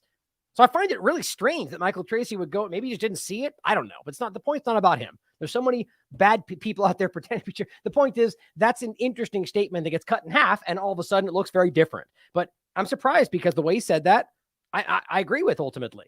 But except for the fact that saying you have a right to defend yourself against Hamas is the statement being used to carpet bomb civilians right now. But the reality is you do have a right to go after the group that committed crimes against civilians. So going in with personnel and not hurting other civilians to try to find them is one thing. Bombing an entire area is another. But of course, I think we can argue that even if they went in on the ground, they would probably still indiscriminately hurt Palestinians, like has gone on for 75 plus years. In any case, I thought that was an interesting lesson to see how easily that stuff gets manipulated.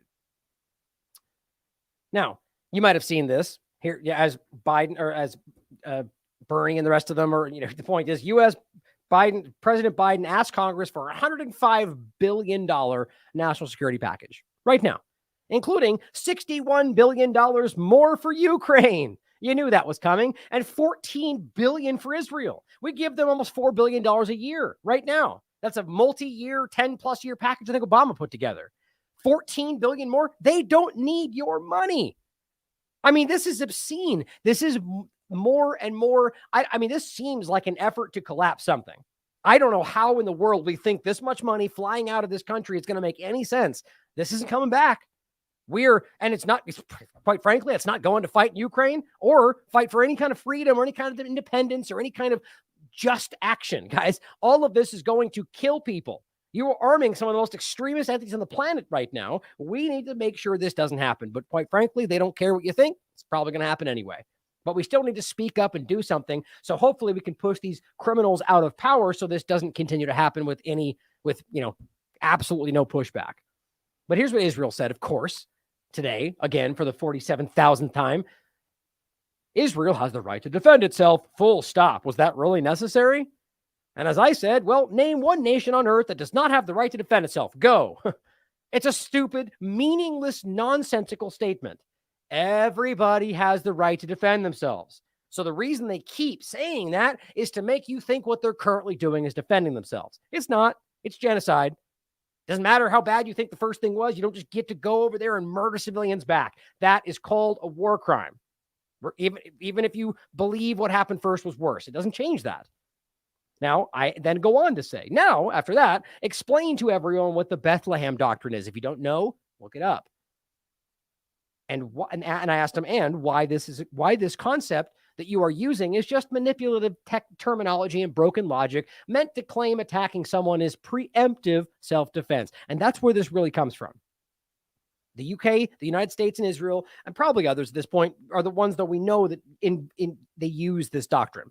What it means is if you have any intelligence that suggests you might eventually be attacked, then you can attack them and name it it's preemptive self-defense. It's one of these Orwellian stupid terms.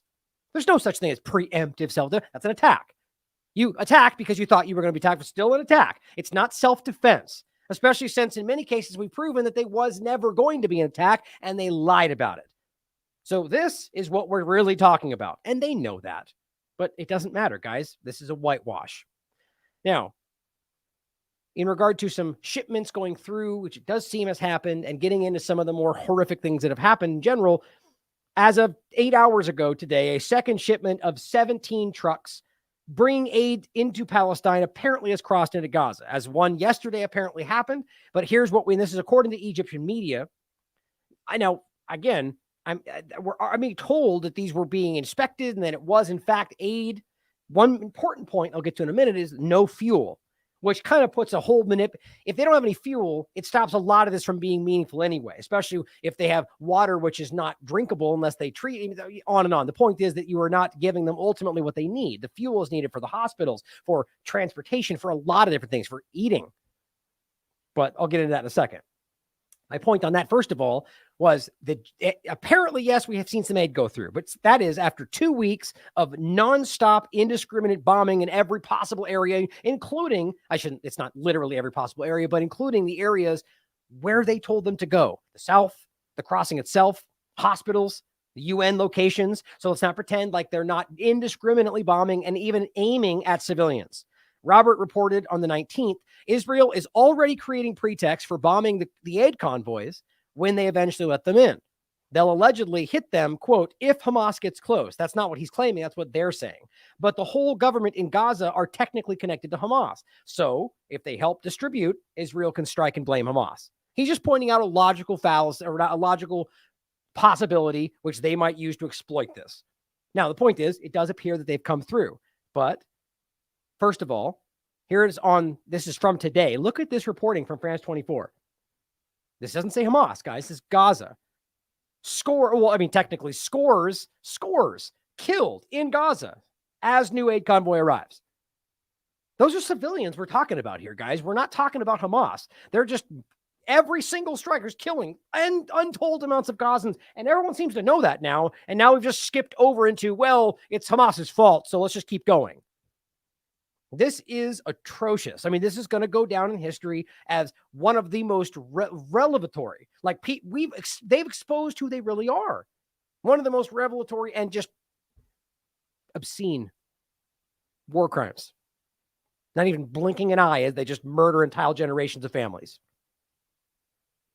But then, of course, this, which is today, it's 10 a.m. this morning.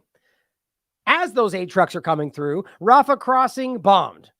As the second aid convoy that we just talked about enters Gaza. 2 Egyptians have been wounded in the attack. Now, it does appear some aid got through. Now, was that an attempt to stop it? Was this a warning to stop more? Because understand, this is I'll get to it. I think it's about 4% of what's needed. So this is a Band-Aid on a bullet hole. So, and it does appear that that's all they're going to let through, at least at the moment. So it's an illusion. It's about pretending we're helping and then stopping and bombing the crossing so nobody can. I mean, that's what's happening. Here's from Reuters. Egyptian army says border guards hurt in accidental hit by Israeli tank. So this was on top of the bombing of the crossing for what, like the 5th or 6th time? But then they also accidentally let off a tank fire that hurt somebody on the Egyptian side. That doesn't seem like much of an accident when the timing is exactly in line with look, it's right when this happened. They even put out a point from the IDF that says a short while ago, an IDF tank accidentally fired and hit an Egyptian post adjacent to the border of the crossing. This is the border area of Karim Shalom.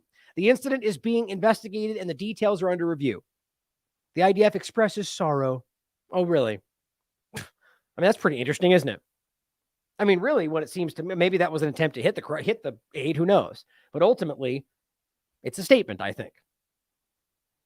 Now, this going back to the 13th and the 12th before it, to show you what was already going on, to not forget that, this is why it's been 2 weeks, guys. People could have starved by now, understand? Or died of thirst, more likely. The Turkish Red Crescent have begun an aid convoy of trucks through Egypt for Palestine. They intend to cross through Rafah into southern Gaza. Israel has promised to bomb the aid convoy on its arrival. I showed you that earlier on. And this was the actual post from one of them saying, look, we're not going to let any of this through no matter what. Now, I guess that has happened now. And then the link to the actual article from Times of Israel. Thank you, Tori, for pointing this. Egypt urges Israel to stop bombing Rafah crossing so they can allow aid. That's why it hasn't been happening. They haven't been letting it happen. Now, the United States government apparently are the ones that said, please let it through. And Blinken even points this out. But after 2 weeks of nonstop bombing, which has targeted UN buildings, churches, hospitals. Now, look, you could pretend that, which they're trying to do when anybody even cares to ask, some of them don't, that they're going to say Hamas was there. Even though they'll later tell you that they're in the tunnels beneath it. But, we're bombing. So they're probably just bombing residential buildings to try to collapse on top of these tunnels, most likely, which means they're purposely hurting civilians to stop Hamas. But the point is, there was something else. The point is ultimately that they are continuing to bomb these civilian areas, that they've continued to bomb the crossing. They've continued to threaten to bomb the aid, and they are killing civilians in the process. There was another point in there, but I forgot. But I think it was ultimately about the bombing of the tunnels. I forget. Now, the point here, Sprinter points out something that's going to make you pretty frustrated. About 45 transport planes have carried military aid to Israel. They landed at the Israeli airport in support of the war on the Gaza Strip. Not Hamas, but the 90% civilians, however, whatever you want to break it down to. It's just my number I pulled out of the air, but vast majority are civilians. A plane with military medical vehicles and medical equipment landed at the airport. About 1,000 tons of weapons have arrived in Israel in the recent days. So you're sending medical equipment to Israel and you're not letting anything through Gaza, because that makes sense, right? I mean, it's just a slap, salt in the wound. But you know what they did make sure to send Gaza? Lots of body bags. Almost like that's supposed to, maybe from some level of like a public health side of it, but how is that not only insulting, but yeah, we're aware they're murdering lots of civilians. Here's some bags for them, but we're going to pretend like we don't care in the media. The UN prides itself for sending body bags as part of the 20 relief trucks to the 2.3 million victims in Gaza who are under genocide. The message: we cannot help you live, but we can at least help you die. Dan Cohen points out Israelis are sharing on social media an image of a military bulldozer raising all of the Gaza Strip into the sea. If this was reversed, they would call it racist. You know it. And they do. They have. They want genocide, he writes. He also writes, wow, this is what they're stating in their conversations about this image underneath it. Wow, it's even prettier than I imagined. Destroy every male in the Gaza Strip. That's what the sentiment is, guys. Civilians and everything alike. Yes, please. That's what it says. This one says, my daughter's version. An Israeli mother posts her child's version of a post-Gaza genocide Gaza reconstructed into a U.S.-style suburban strip mall with Starbucks, Target, Disneyland, Sephora, and Dunkin' Donuts.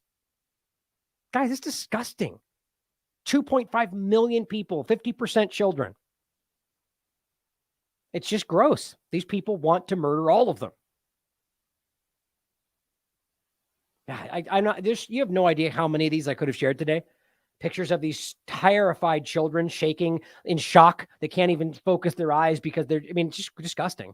But it's just all emotional manipulation ultimately, even though it's real, right? The point about the facts. There's children scared in every situation. The point is, though, that they are actively doing this every moment to the entire civilian population in Gaza right now. Now, Wyatt Reed also points out the AP has deleted a very important part of this article. As the Gray Zone writes, as Israel officials proudly compare their bombardment of Gaza Strip to the Allied firebombing of Dresden, the Associated Press has quietly removed a section noting U.S. alarm over the historical comparison. Right. And this is the important part of this, guys. This was the quote. U.S. officials familiar with the discussion said American diplomats became increasingly alarmed by the comments from their Israeli counterparts regarding their intention to deny water, food, and medicine, electricity to fuel to Gaza, as well as the inevitability of civilian casualties. See, they're trying to kind of water this down. The point is that everybody with a conscience, which is all throughout, even the governments of these controlling powers, who are outraged. You know why? Because that's a war crime. Despite all the screaming of people on Twitter and certain extremist levels of our government acting like it's Hamas's fault, it's not debatable. It is a war crime. Collective punishment is happening to the entire area. And what this is the diplomats who are there, who their job, at least they think so, is to create peace, were alarmed by the fact that they were openly, the so-called diplomats of Israel, openly discussing what they were going to do and discussing how those actions would kill civilians. That should alarm anybody who pretends like these are people fighting for freedom and human rights and a rules-based international order. You know what they did? They got him out of the way. And then AP deleted the tweet or the quote because that's what's happening right now. Now, on 6 hours ago, information, the story goes, and I'll get to why I say that in a minute. U.S. presses Israel to delay its ground incursion to allow more time for hostage talks. You mean all the hostages that are probably dead because they bombed everywhere in Gaza with no concern for what was going on? Yes. And this is interesting about the idea of this hostage exchange I'll get to after this last segment. Because I think that most of these hostages have been killed, or many of them, and I think the point is to then use that to justify more action. And I'll show you what I mean in a second. The bottom line is the U.S. finally says, hey, let's pause after 14 days of indiscriminate bombing to have more talks. Because I think they see the writing on the wall and they see that people know they've earned. It's too late, though. It's far too late. This is going to stick with you for the rest of your life because of what you did. But also, this isn't going to happen, guys, without the support of the United States. I mean, on the ground support. It won't. Because I'll play a clip at the end today. But the bottom line is they failed in 2014. They got destroyed. And they framed it a different way. They've multiple times butted up against Hezbollah, and they do not have they have lost. So right now, if they push into Gaza, they're going to bring in the actions from Hezbollah, which is, by the way, already Israel's occupying parts of Lebanon, guys. So Lebanon has an equal part in what's going on here. But the point is, just because of Gaza, yes, because they support them, they'll get involved. And that might draw in Iran, that might draw in Syria, Russia, and China. There's a lot to go there. That's why I think the U.S. is very concerned, because they'll go down with all of it. As the government, I mean, and the actions there, you'll risk American lives. But Israel's desperate, I think, to make it seem it's just about to happen. So then the U.S. feels it has to go in to help. And then the point is, though, I don't think it's going to happen unless there's ground support. But we'll have to see. Hopefully not. Now, there's a lot being pulled into this, and I think it's very important to see. I think they want the narrative to look like everyone around the world is attacking Israel, when in reality, it's sort of the reverse. In regard to the U.S. government and the other governments that are actually marching around the world and destroying things for their own benefit. But nonetheless, we have narrative spun around. When I say narrative, because for all I know, this didn't even happen. But it wouldn't surprise me. One thing you're going to notice as we go through this is there's one common thread. There's one group, and in this case, it's not even Israel in my mind. I mean, they're involved, obviously, but specifically the U.S. government. In every one of these locations that they're firing on us. Well, maybe because you're illegally occupying their countries. I don't know. Maybe. So at what point do we stand back and go, okay, this is the one group that seems to be the thread through all of it, and we in every circumstance can prove that they're illegally occupying or illegally sieging or blocking off their port, collective punishment. I mean, any of those things. And then you cry foul when they launch a rocket at you. Same kind of thing we're talking about today. CNN. First on CNN, U.S. Navy warship near Yemen intercepts missiles. Now, the point also is they're desperate to make you think that they're all the same team. And really, when they want to, blame it all on Russia. Right? Really, Iran is sometimes when it's more of an Israel focus, it's Iran behind it all. But what's more of a U.S. focus, it tends to be more about Russia, at least in the moment. But both of them are together whenever they want that to work. The point is, there's no evidence truly of any of them being direct embodiments of either. They're allies. They're even more, most cases, just ideologically aligned. But here's what it says. Ryder said the Pentagon cannot say for certain at this point what the missiles and drones were targeting, but said that they were launched from Yemen and were heading north along the Red Sea. Sure. And this is potentially towards Israel. So we have no idea, but let's just go ahead and lob Israel in there because we want you to think that. The point is, these are groups that are occupied, that are manipulated. Saudi Arabia is involved. The Houthi forces, they say Iran-backed Houthi forces, which it depends on how you want to frame that. The way they mean that is that they're Iran. Iran supports them because they're, one, illegally occupied, and they're the population supported by the people, not the president that sits in Riyadh that is never going to get power again, that's in Saudi Arabia. That's a U.S. puppet. But the people of Yemen support the Houthis. They support them fighting back for their... And that's not to say that they're not... you could look at them like Hamas if you want to. The point is that they are the group that's fighting against the occupier, so most people support them. In this case, it's not Iran. My point, though, is that they fired this, and you could argue it's in support of what's going on in Israel. It wouldn't surprise me. But either way, they have a right to respond. The incident was one of a series in recent days with the U.S. bases being targeted by drones in Syria and Iraq. Now, look, it's funny that we never asked the question. For all we know, that could be Mossad carrying this out in order to force the hand of the United States. And if you don't think that's possible, you are a child in the conversation, because this is literally something that they're all capable of. So think about that for a second, because we just talked about the idea of this being important for Netanyahu to maybe stave off going to prison, let alone lose his government. But the point is that this is necessary for the U.S. to be involved for many different reasons. So it would make sense to make this happen. And we know that Israel bombs Syria all the time. It's happening right now. But what's the same thread? Who's occupying Syria? The United States government. Who's occupying Iraq? The United States government. Are they legal? No. Neither of them. The United States government is occupying both illegally, and the United Nations has always maintained that. Period.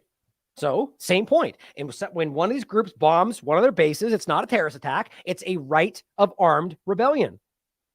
Now, I'm not saying that because I want Americans or anybody to die. The point is that's just the legal reality. And if you can't be honest about the legal reality because of your personal political sides, then you're not honest. Simple as that. And increasing tensions in the war of Israel and Hamas continues. That's all coming back together. And now I think we do have an example of them claiming to speak up and say that's what it's for. I couldn't confirm that the other day. But it says on Wednesday, 2 drones targeted the Al-Tamf garrison in Syria. Again, an area where they're provably training extremists. And in many cases, were holding refugees that they wouldn't let go. And while they were there being raped and stolen from, there was international monitors writing about this stuff, where U.S. and anti-ISIS coalitions are based. What a lie. If you think for 1 second they were ever truly fighting ISIS, then you're, again, an infant. On Tuesday, U.S. forces defended against 3 drones near U.S. and coalition forces in Iraq. Right. So it's happening all over the place, and both these places are illegally occupied. Our focus is going to be continuing to ensure we are deterring a potential broader regional conflict. Again, that's my point. Okay, so let's just say there was going to be a broader regional conflict. Well, who's responsible for that? Right? Are we arguing that they would be bombing each other? That's as sure as hell what they want you to think. Well, they've been fighting each other for centuries. That's not even accurate, guys. The point is they are attacking the occupier in every single location we're looking at right now. Without all the emotional propaganda, it's pretty clear what's going on. Now here is the Associated Press. This is from today. Israel strikes Gaza, Syria, and the West Bank. as war against Hamas threatens to ignite other fronts. Well, is it the war against Hamas doing that? Or is it you guys bombing all these locations and the illegal occupation of all of them? It's kind of hard to miss the reality. That doesn't justify attacks on civilians, but it sure as hell does legally allow armed rebellion against military forces. But every time they attack, they go terrorism. We need to start thinking about that, guys. It's very irresponsible. Israeli warplanes struck targets across Gaza, civilians, 2 airports in Syria, civilians, illegal, war crime, and a mosque in West Bank, allegedly used by militants. You know what? No, I do have it highlighted. I don't think I remembered allegedly being there, but I have it highlighted, so I can't say that. But it says, as the 2-week-old war with Hamas threatened to spiral Sunday into a broader conflict. They really love to make that kind of conflate, but it could be the case. It wouldn't surprise me at all that they would kind of act up in support of Gaza. But it seems to be kind of the reverse right now, as Israel's been bombing Syria every Tuesday for the longest time. I'm just being kind of facetious all the time. Airports, guys. Why is that not a big deal?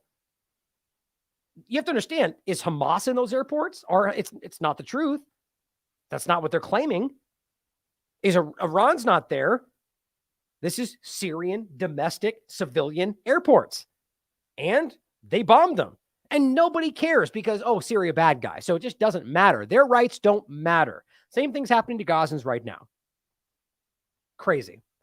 But it says Prime Minister Benjamin Netanyahu told troops in northern Israel that if Hezbollah launches a war, quote, it will make the mistake of its life. And we'll laugh about that at the end of the show today. We will cripple it with a force it cannot even imagine. It's just ridiculous.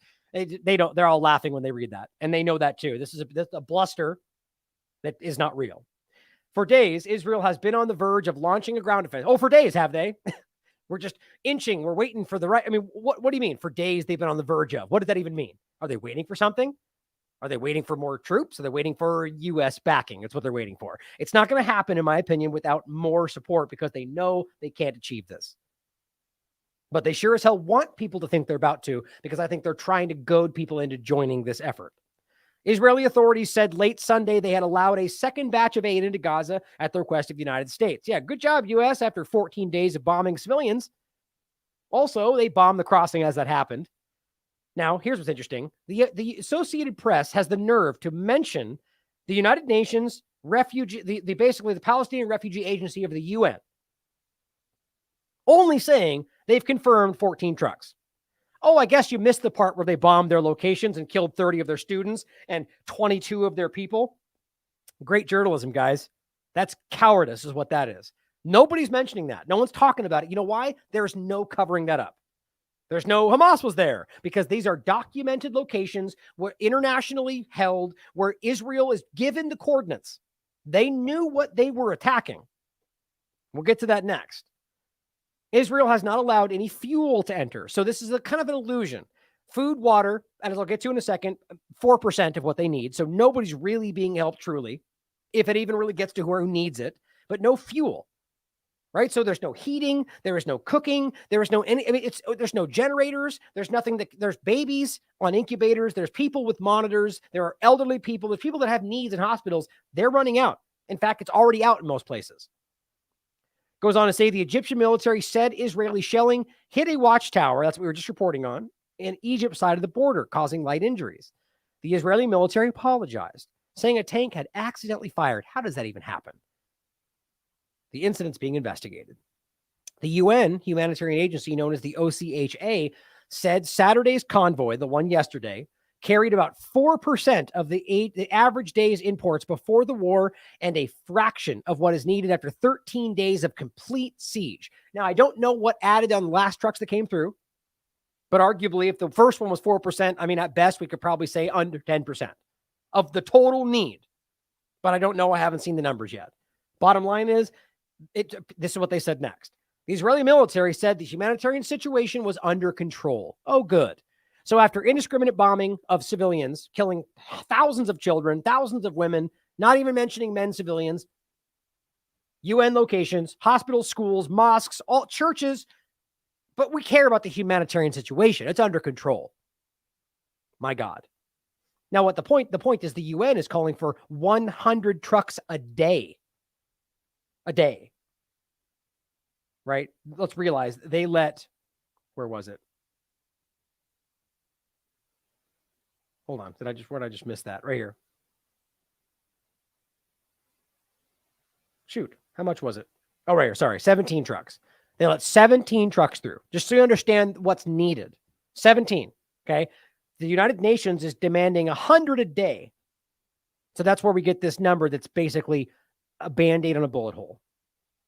They asked for 100 a day. They said, we got it. It's under control. Shut up. Israel repeated its calls for people to leave northern Gaza. Now, it doesn't matter how many times they say this. Now, realize they've been saying it for a long time. Then they bombed southern Gaza more than once, including Khan Yunis and numerous locations they told them to go to, including hospitals and churches where they're taking shelter. So God forbid they're going to stay where they are because they know that's happening. But on top of that, some of them didn't want to leave a third, fourth time and lose all of their possessions as people are telling them they're never going to come back. On top of that, just because you ask them to leave does not then justify bombing those areas, which is what they're claiming. And some of them can't leave. That's the biggest point. That's what the UN is telling them. We can't leave these locations. We've got 400,000 people here who cannot go however many tens of miles it takes to get there. But they don't care. And I'll get to that in a second. They dropped leaflets from the air. It estimated 700,000 already fled, but hundreds of thousands remain. That would raise the risk of mass casualties in the ground offensive. Like they're already asking like this is some kind of compromise. Like, well, there's going to be some civilian. No, that's crazy to me. If you're going in on the ground, understand that the idea, like what they're doing right now is what I'm talking about. The idea that they are bombing all of this and nobody cares about the ongoing civilian why do they care then about what happens after that? It just doesn't make any logical sense. And everybody who with any compassion knows that. But I'll get to the leaflets in a second that makes it very clear. It doesn't say, please get out of the way because we're worried about your lives. It says, if you stay here, we're going to kill you. That's what it says, because that's what's really happening.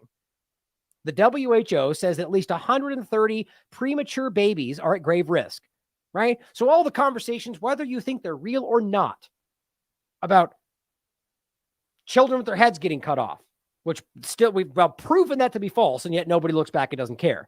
But how about just the babies and incubators story? They lied about all that time ago. We're looking at a real version of that right now. Thousands of children already killed. They're telling you that 130 babies in incubators can't just walk away because of a shortage of generator fuel. Gee, didn't they just say we're not going to send any fuel? So there you go. It's almost a guarantee that they're killing babies. It said 7 hospitals in northern Gaza, now on top of the thousands of babies and children that have died because of the bombing.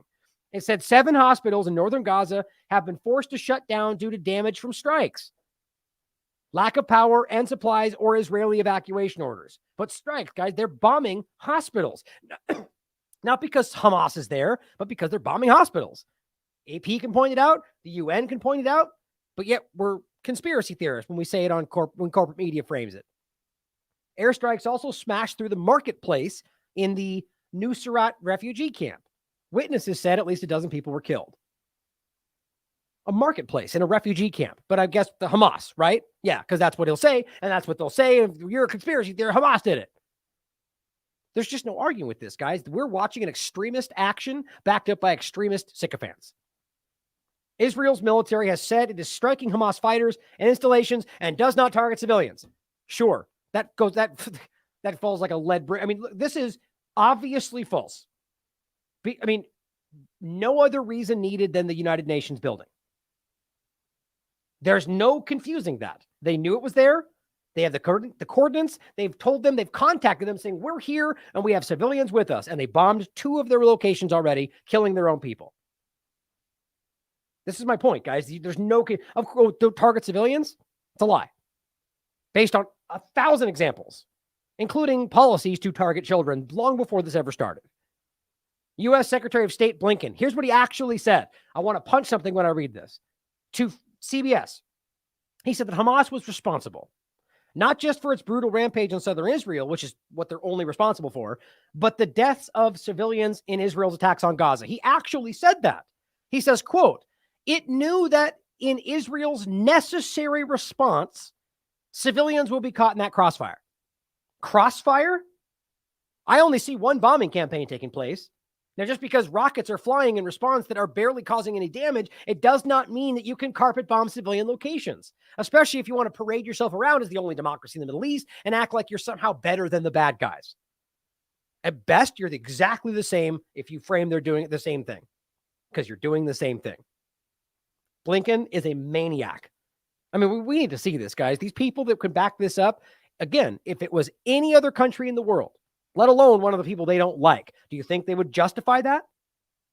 Say, well, they knew they'd be bombing civilians, so Syria is not responsible because the bad guy. I mean, really, it's just that stupid. You're taking action, not because you're taking action that you know will kill civilians, you know will kill hostages, you know will kill 400 to 600 Americans that are present, you know that will kill innocent people anywhere. And Blinken says, well, that's Hamas's fault. He said the militants were operating among the civilian population and its tunnels were buried under hospitals and schools. There's your point right there. So are they the schools or hospitals? No, they're under them. Okay, so we'll blow up the buildings so they can be trapped in the tunnels. This is literally what he said. What does anyone expect Israel to do? Oh my God. Guys, that is genocide. What do we expect them to do? Go after them. Go in. Like the idea that you can just argue that carpet bombing, isn't the whole point that they need to go in anyway? So what do you argue they're doing right now? These people these are villains, guys. These are villains. If you're going to pretend like that's an okay statement, then you are whitewashing genocide. No matter how bad you think happened in the first place, no matter if it was the worst possible thing in the world. Let's put it this way. If Hamas went in and killed half the population of Israel, it still does not justify doing the same thing in reverse. It doesn't matter how bad the atrocity is. It's still an atrocity. You're still committing war crimes. The point would be to then go get Hamas and hold them accountable for it, not pay it back to the civilian population. Because we have to understand that's what's happening because that's the choice being made. And Blinken is okay with that. Syrian state media, meanwhile, reported that Israel airstrikes hit the airports, which even AP is reporting. That's a war crime, guys. Is there Hamas over there? No, they're just bombing the airports because they think it's some kind of strategic move. In Damascus, a civilian airport, and the northern city of Aleppo, killing one person. Civilian. Oh, I guess we just don't care about the Syrian civilians because bad guy Syria, right? I thought U.S. was fighting for the civilians of Syria. Oops. Nobody cares. That lone civilian is going to drift into the background because it's not an Israeli civilian on Netanyahu's side. The Israeli-occupied West Bank, 93 Palestinians have been killed. 93. That's not the same conversation here, but of course, Americans who don't want to think about it are going to pretend it's all Hamas bad guys. No, this is part of Israel proper. And it says, including 8 Sunday in guess what? Clashes with Israeli troops, arrest raids, and attacks by Jewish settlers since the Hamas attacks. We just went over this. Their own newspapers writing about the Jewish settlers mobbing around, murdering Palestinians. No one's going to care about that either. Now here, the Cradle reports Israel airstrikes in the vicinity of Al-Quds Hospital in Gaza. Now the point is, guys, this keeps happening. People are being killed. And because, I'll get into the example about the hospital later, the other one in regard to, here's the building. It's like, okay, just because we're saying that the area was bombed does not mean that the building not being destroyed does not tell you this. I'll get into what happened. And I'll even get into how Israel's admitting that they claim an area that was close to it. And because of that, it killed hundreds of people that were close to the hospital, including the area around it. The bottom line is these are not areas that are supposed to be bombed. All hospitals in the Gaza Strip received warnings from the Israeli military to evacuate, and then they bomb the hospitals, even though all these people we just told you can't leave. This one, it doesn't seem to have been bombed yet, but I'm willing to bet you that it will be. And then when they do, they're going to say Hamas was there. Breaking, Sarah reports, this was yesterday, Israel's intensely bombing Gaza and South Lebanon right now. Israel also bombed the Rafah crossing on the 21st. It bombed it again today, preventing humanitarian aid from crossing. Only Israel can bomb 3 countries at once, and the international community doesn't even bat an eyelash. Today, or this was later that day, Israel's now bombing the international airport of Aleppo. Again, bombing 4 countries in a single day, Palestine, Lebanon, Egypt, and Syria, while screaming the victim at the same time. Now, let's not forget, guys, to understand what they've already done. This is not up for debate. This is Human Rights Watch. This is October 12th, 2023. confirming both. Israel has used white phosphorus in Gaza and Lebanon, using a grave risk to civilians. These are war crimes. There's no debate. It's proven to be abused. It's been investigated by multiple groups, including Human Rights Watch, and it's a fact. And guess what? They say that's not true. So maybe reflect on the fact that they're liars, guys. That's what's happening. Here's another example in Lebanon. It's obvious what that is. During the day in a civilian area. Now, Almighty in English points out rockets hit the U.S. al-Assad as resistance axis gradually joins the Gaza war. Now it says the Islamic resistance of Iraq declared earlier this week that the faction, quote, will not stand idly by in the face of the ongoing genocide against the Palestinians. So that's what Al-Maideen is arguing that they were stating. Now that would be the PMU largely, I would argue, but there's other groups as well. The point is that they are fighting against the occupier. Interestingly enough, the same kind of organization of occupiers in the same areas. They have a legal right to do so, not kill civilians. But as horrible as it is, if they end up killing people that are occupying the area who are military personnel, that's a legal action. Of course, they'll call it terrorism and they'll fight back. I'm not hoping or justifying that Americans or anybody dies. The point would be if they do, it's because of the U.S. government's belligerent war tactics and the illegal occupation that is ongoing. To steal, guys, to steal and occupy and control, not for the benefit of anybody other than the government. Let's not forget that Amnesty International has also verified civilian attacks, telling people where to go and then bombing those locations. Verified 6 videos of attacks resulting in civilian casualties. The route the Israeli army had designated safe for civilians to flee, ordered them to go, and then they bombed the area. We already went over this, killing women and children. Everyone sees this except people that are blinding themselves to it. Then we get to the point that I just still can't get past. They just posted this. This was today. It is now confirming 29 of its colleagues in Gaza have been killed just since the 7th. 29 members of the UN since the 7th. Can you imagine this in any other conversation? You're not even reporting on this anywhere. The governments or the media, just nothing. Half these colleagues were teachers. And as an agency, we are devastated. We are grieving with each other and the families. And it must be even worse, compounded by the fact that nobody seems to care who usually screams about this stuff. My point was, now confirmed, 29 members have been killed due to indiscriminate bombing, half of which were teachers. And this doesn't even include the 30-plus school pupils that were killed alongside them. And it's more than that than the last time they reported it. Where's the international condemnation? Like, calling that out does not mean you don't care about the Israelis. What it means is you're a dishonest person. Or that you don't care about life in general. Ask Tedros. Our hearts go out to the UN colleagues as we grieve the profound loss. Ceasefire plea. I don't even know what that's weird. Ceasefire plea. To end the unbearable suffering endured by those living and serving in Gaza, we urgently appeal for a ceasefire. Who did it? Where's the condemnation, Tedros? Don't you always scream for everyone to condemn the bad? Who killed those people? Was it an act of God? And here's what's interesting is calling for a ceasefire is what's getting everybody else fired from their jobs, accused of anti-Semitism, called a terrorist.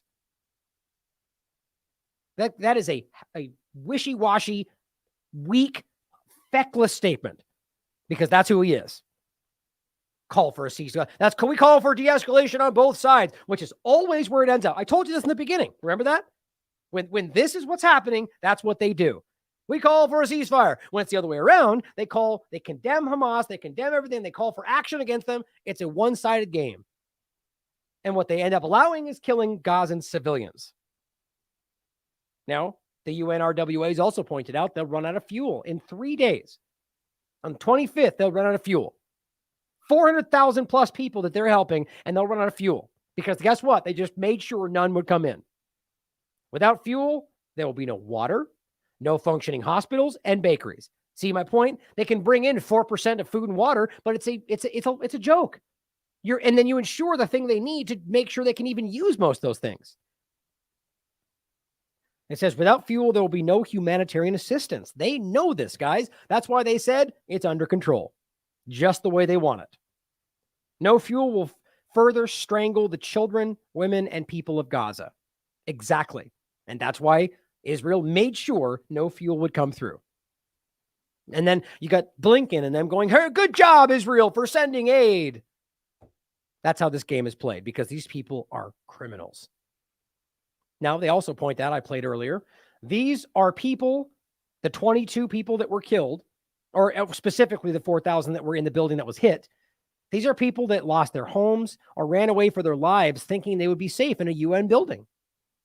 On October 17th, the school, the United Nations school, full of children and people that are hurt, sheltering 4,000 people, was hit by an Israeli airstrike. 8 people were killed, including 3 of their colleagues, that add to the 29 number. Here's the point I played in the beginning.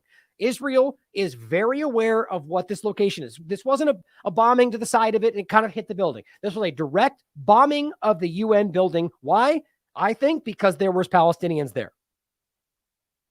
Doubt in your mind that these facilities that were hit were clearly identified as UN facilities and places of refuge? Absolutely. We clearly identify all our buildings, and we share the coordinates, the GPS, with all the parties. And we share them very, very regularly because we're aware of the movement of population, and we're aware that people are seeking shelter in our premises, in our facilities. So yes, affirmative. All our locations are shared. Tamara, how many people are we talking about who were in these shelters when they were hit this evening?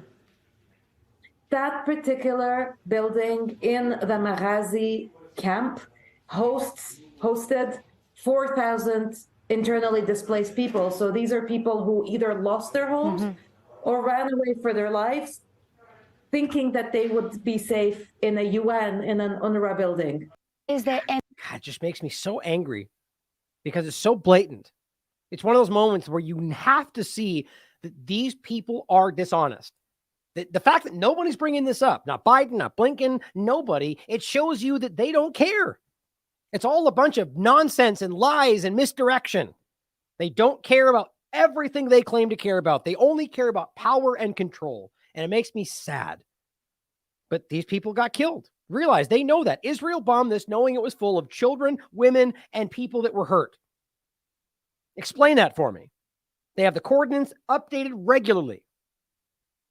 Anybody out there defending what's going on right now is like the Alex Bernensons of the world. They are hiding from this right now because of whatever. I don't know. We'll get into the propaganda side of this, and maybe that's what they're getting money from. I don't know. I'm not saying that I know anything in that regard. I don't understand how somebody like that, who seems logical in some other cases, aside from cannabis for Alex, can somehow not see this. Like you can go extreme all day, every day about what you think happened over here and act like you want against Hamas and string them up and whatever you want to say, but to ignore the civilians.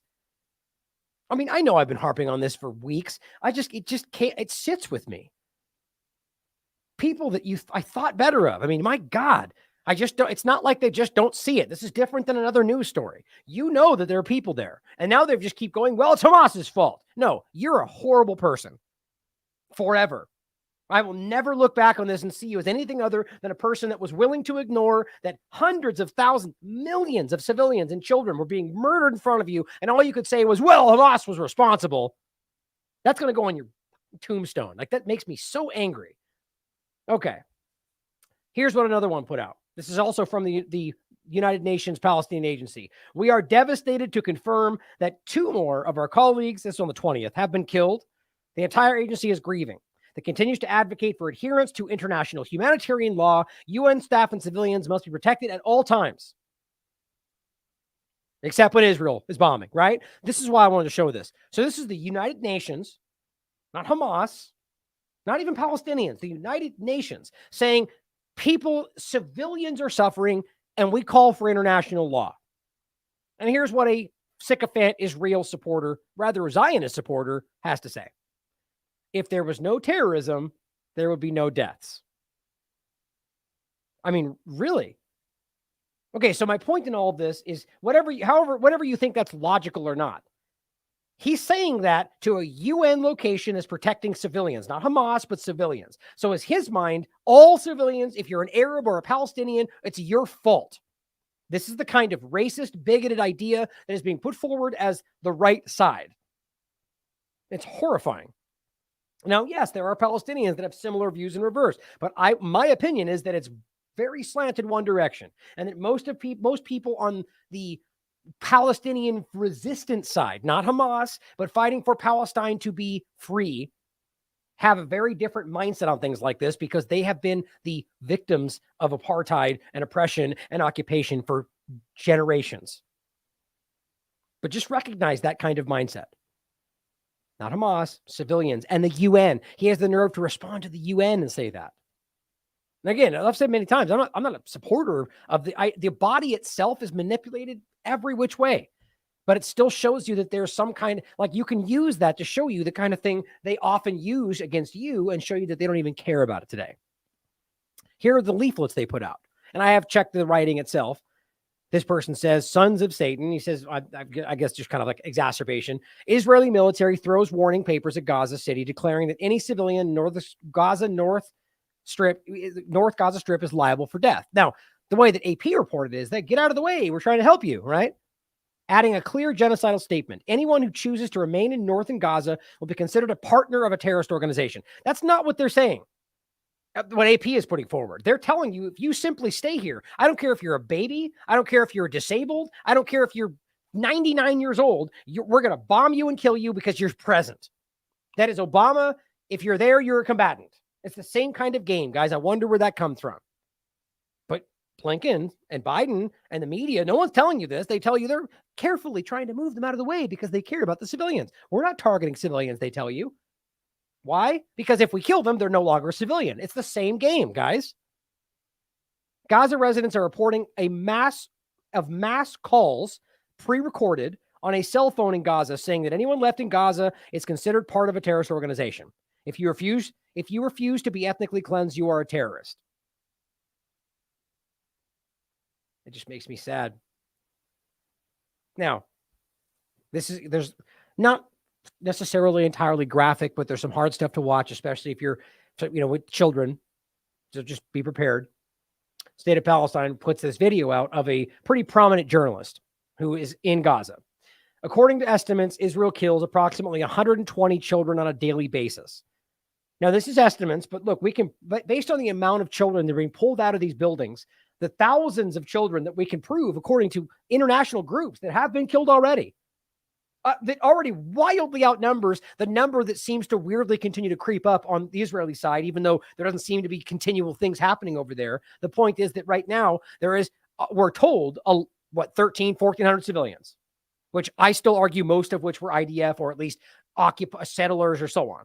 Either way, I have yet to be able to confirm really any of that. I'm not saying there were. I think there's pretty clearly civilians that were killed. But as a journalist, I need to be able to confirm these things. On this side of it, you can see thousands. The number is now way, way, way higher than what we're told has happened in Israel. That's just a benign, factual statement. And that has to matter because if we're going to be outraged about civilian deaths on one side, why do we not care about it on the other? Why? Because at many different levels, people believe that they're responsible or that because they're there, it's their fault. Even in the United States, it's mind-blowing, even though they're trapped there, not allowed to leave. But see, it's a willful misunderstanding or choosing to ignore the situation. But the estimate, 120 children on a daily basis, bringing the total number of children to 1,688. The numbers I'm seeing estimated by groups that are kind of monitors of this, much higher. But again, it's kind of estimates because of the ongoing bombing of this area, but in the West Bank and Gaza since October 7th. And here's what he has to say. This journalist on the ground.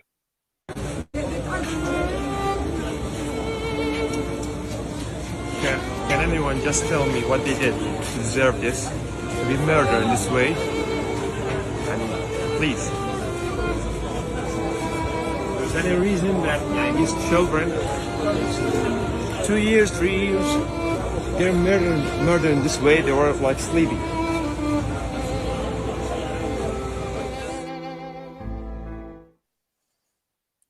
For those in the podcast, there's like 6 or 7 dead infants on the ground. And he just said, what did they do to deserve this? Right? I mean, that's the point we're always trying to make here. Murdering children does not justify murdering children. I mean, it's just, it justifies going after the culprit and stopping them from ever doing it again. All you're doing here is spinning this out of control, and it seems to be deliberate. Now, here is a horrifying video Dan Cohen points out of this same journalist. Motaz, he says, is one of the most talented portrait photographers in Gaza. Instead, he's forced to film this. Apparently, as he was in the process of filming, he was handed 2 infant children, and they begged him to get him out of the war zone. And that's where this picks up. Heading to the place that got strike, and just people gave me these 2 babies. They are injured by the bombing. I just see them. You're fine.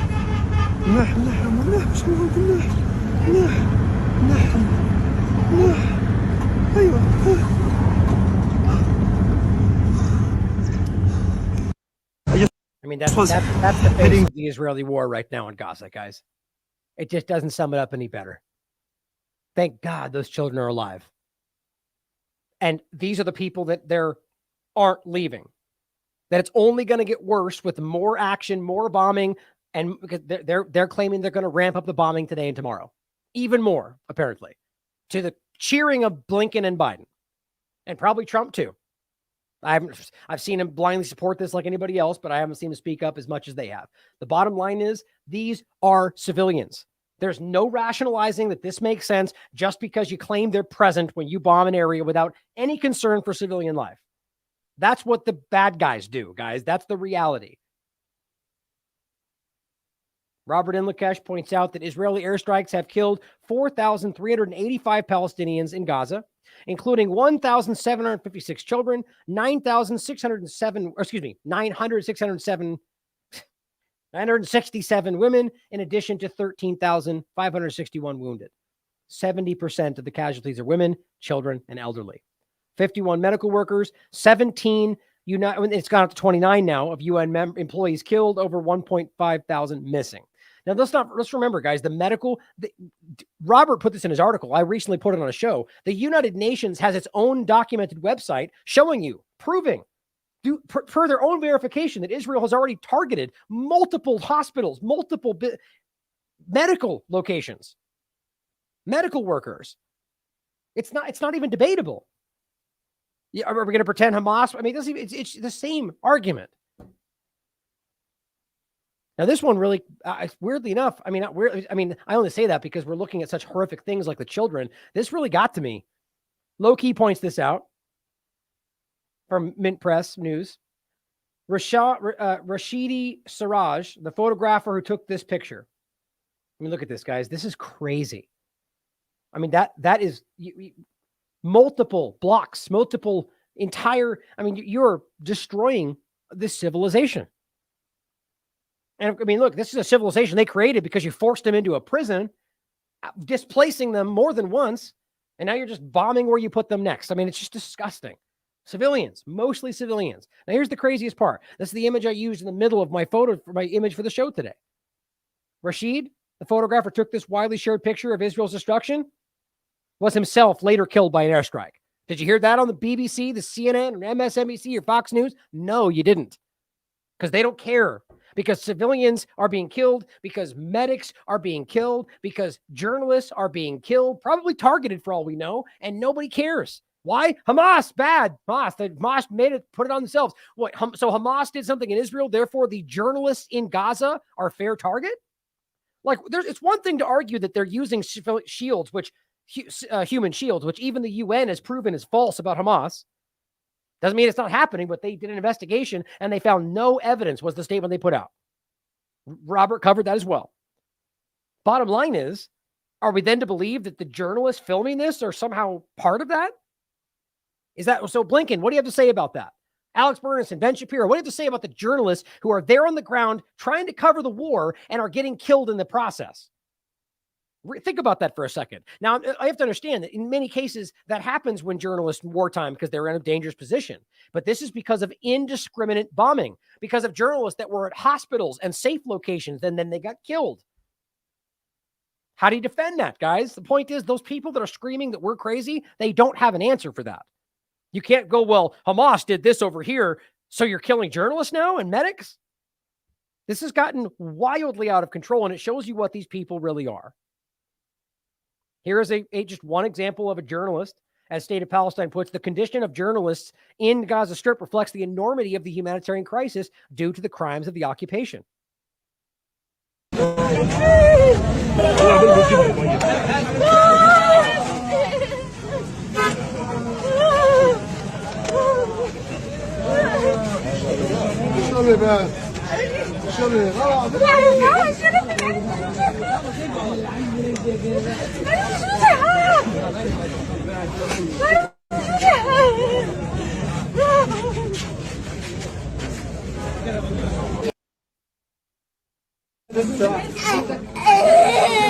خلاص حبيبتي حبيبتي يابا خلاص خلاص لا استاذ خلاص هيني خلاص بخير بخير انت بخير. Now you've got journalists basically becoming the medical workers, saving children because they just happen to be present. Man, so here, this is Times of Gaza pointing out the Gaza Strip on the 16th consecutive day of 24. I mean, even the AP keeps talking about round-the-clock bombing, guys. As Robert pointed out, this was half a week ago. More bombs on Gaza than one full year of Afghanistan. I think it was, I don't want to pull off the top of my head. All these numbers are just obscene. I mean, even that, for now, maybe conflating those things. He was talking about the weight. No, that was Eva Bartlett talked about it. The point is the amount of effort that has gone into this is dwarfing long-term wars of the U.S. around the world on a 25-mile, densely populated area. That's why this is so horrific.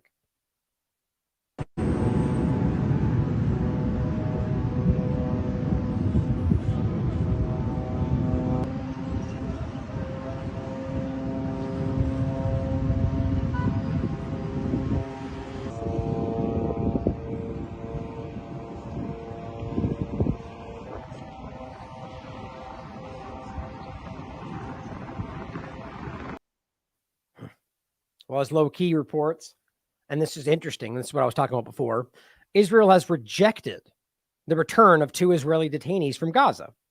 It is believed that Israeli airstrikes have killed at least 22 Israeli detainees in Gaza. And there's no, I don't know why that, of course they go no, but how in the world will they know? The point is, they've said many times, they don't know where the hostages are. They've indiscriminately bombed. So it's pretty clear that it's likely that they would have killed because of how much they've been bombing. At the very least, it shows that they don't care about the civilians or the hostages because they're bombing all over the place, or the 600 Americans that are present that our government doesn't care about either because they're Palestinian Americans. But here's what's interesting, because this has been reported around. This is from multiple reports. Here's Al Jazeera. Israel, Gaza. Hamas says Israel refused to offered to free 2 hostages. Now, here's what's interesting. Remember, Hamas released 2 American hostages, which Israel tried to kind of like take credit for, which Hamas just did it of its own accord, saying it was a humanitarian necessity, which who knows if it was true or not, but it really does kind of put a spin on the idea. Are they maniacal murderers for no reason, or are they giving you back people that are struggling from a medical problem? It doesn't make any sense. It begins to show you that they're not what they're being made out to be in many cases. But on top of that, which again, with all of the back and forth, make you question what really went down. But on top of that, it could just be a political move to say, here's the Americans, now keeping the U.S. out of the picture, maybe. But realize that Israel was happy to accept them. But then they asked to give to Israeli. Same reason. It says, we informed the Qataris yesterday evening that we would release the following Israeli civilian captives for compelling humanitarian reasons. Same argument. Now, the narrative is that they refused that. Now, what I think is really interesting is I think that if that was the reality, that seems to suggest to me that it's because that the story won't line up with what we're being told. I find that to be interesting because we haven't gotten any other, like I keep pointing this out. There's all these arguments about that woman with the Jeep we don't know the full picture of, which people keep posting the image, which journalists are doing that. And I'm just thinking to myself, okay, it does seem like it looks terrible. Do you know who's in the image? Do you know who she is? Do you know what happened to her? Do you know who's paying those people? Do you know who they are? Do you know what they're working for? Do you know where they went? I mean, the point is to share that like you know what happened don't follow that journalist anymore. That person is an emotionally led person. The reality is we don't really know what happened there. Like a woman from Germany that turns out they took her to a hospital. The story, we keep getting all these fake stories. And interestingly enough, it feels a lot like we see in Ukraine. Fake story after fake story. And just keep jumping to the next one. Either way, this does not line up with what we're told, especially on either side, really. Now, Alan McLeod points out something interesting. He says, I wonder how many of the figures screaming about Hamas torturing civilians, which we have no evidence of where they're being held, by the way, will have anything to say about this. Now, we have those videos, for example, of people that, are bound and have looked like they were beat up or something like that. Now, the point is that these are IDF members, many of which we could prove. So the bottom line is, in a military situation, when you're taken and held, like the idea is that you're telling us they're killing everybody for no reason, and now they're keeping people. Now, I'm not trying to whitewash or justify. I'm trying to be unemotional about it and be logical about it, which drives certain emotional sides crazy. But the argument would be that what we've seen so far doesn't really line up with all of the narrative we've gotten. But what they say is, or what he says is, all the people screaming about the arguments about what they're doing, what do you have to say about this? IDF settlers allegedly bind, strip, beat, burn, urinate on 3 Palestinians in the West Bank. Palestinians accuse suspects of attempted sodomy and attack days after Hamas onslaught. Israeli activists say they were also victimized. IDF boots commanding officer launches probe. Well, it's pretty interesting. I mean, this is new. IDF settlers bind, strip, beat. And this is what we keep hearing about in the West Bank, guys. Urinate on, right? So the bottom line is, even if you think that's what's happening, well, the reality is then you're just as bad. If you support this, if you ignore this. But on top of that, it starts to feel like this is what the extremist side is presenting, and we're only seeing it on one side, which is what we continue to see in a lot of these conversations, sort of like the U.S. government going, Assad's bombing children with gas, and it turns out your guys are doing that. Oops. It's kind of the same classic thing we've been seeing. Now, here is another person in the West Bank getting shot. Murder for no reason. Now, what you can see in this video is a bunch of kids throwing stones, which I still think is just obscene that you act like that's justified to shoot them, which is what they do all the time, as we heard Abby Martin just talk about. But here is a guy who just happens to be walking in the wrong street, carrying what looks like a cup, and these kids on the other side throw a stone, and that kid gets shot in the head.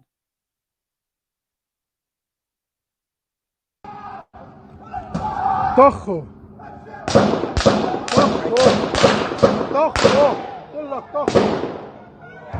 طخوا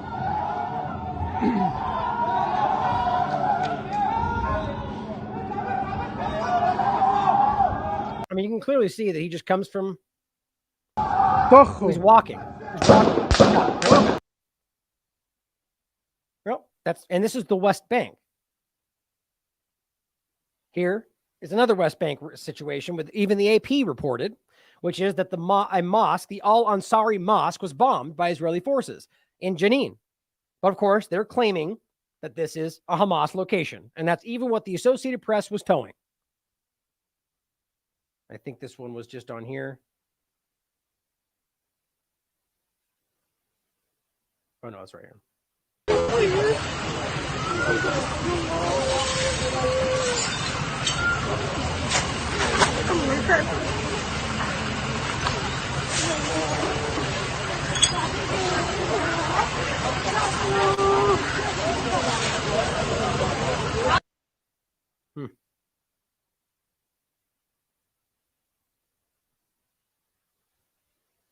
I mean, how many times how much of this can continue?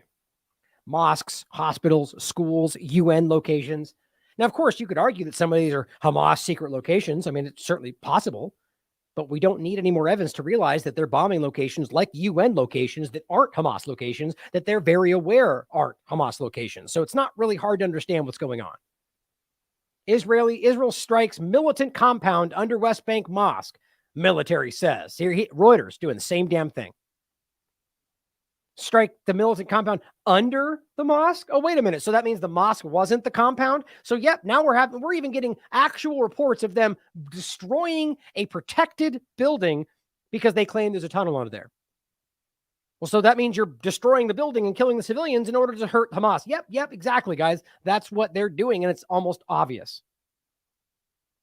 And of course, this is today. Yesterday, military spokesman says Israel's plans to increase the strikes. My God. Round-the-clock bombing of a 25-mile area with 2.5 million people, mostly civilians, half children, and you're going to increase the amount of bombing. I can almost hear Biden clapping right now. Or maybe he tripped on something. I forget. So here is Sarah talking about the hospital, or excuse me, the church that we've recently covered.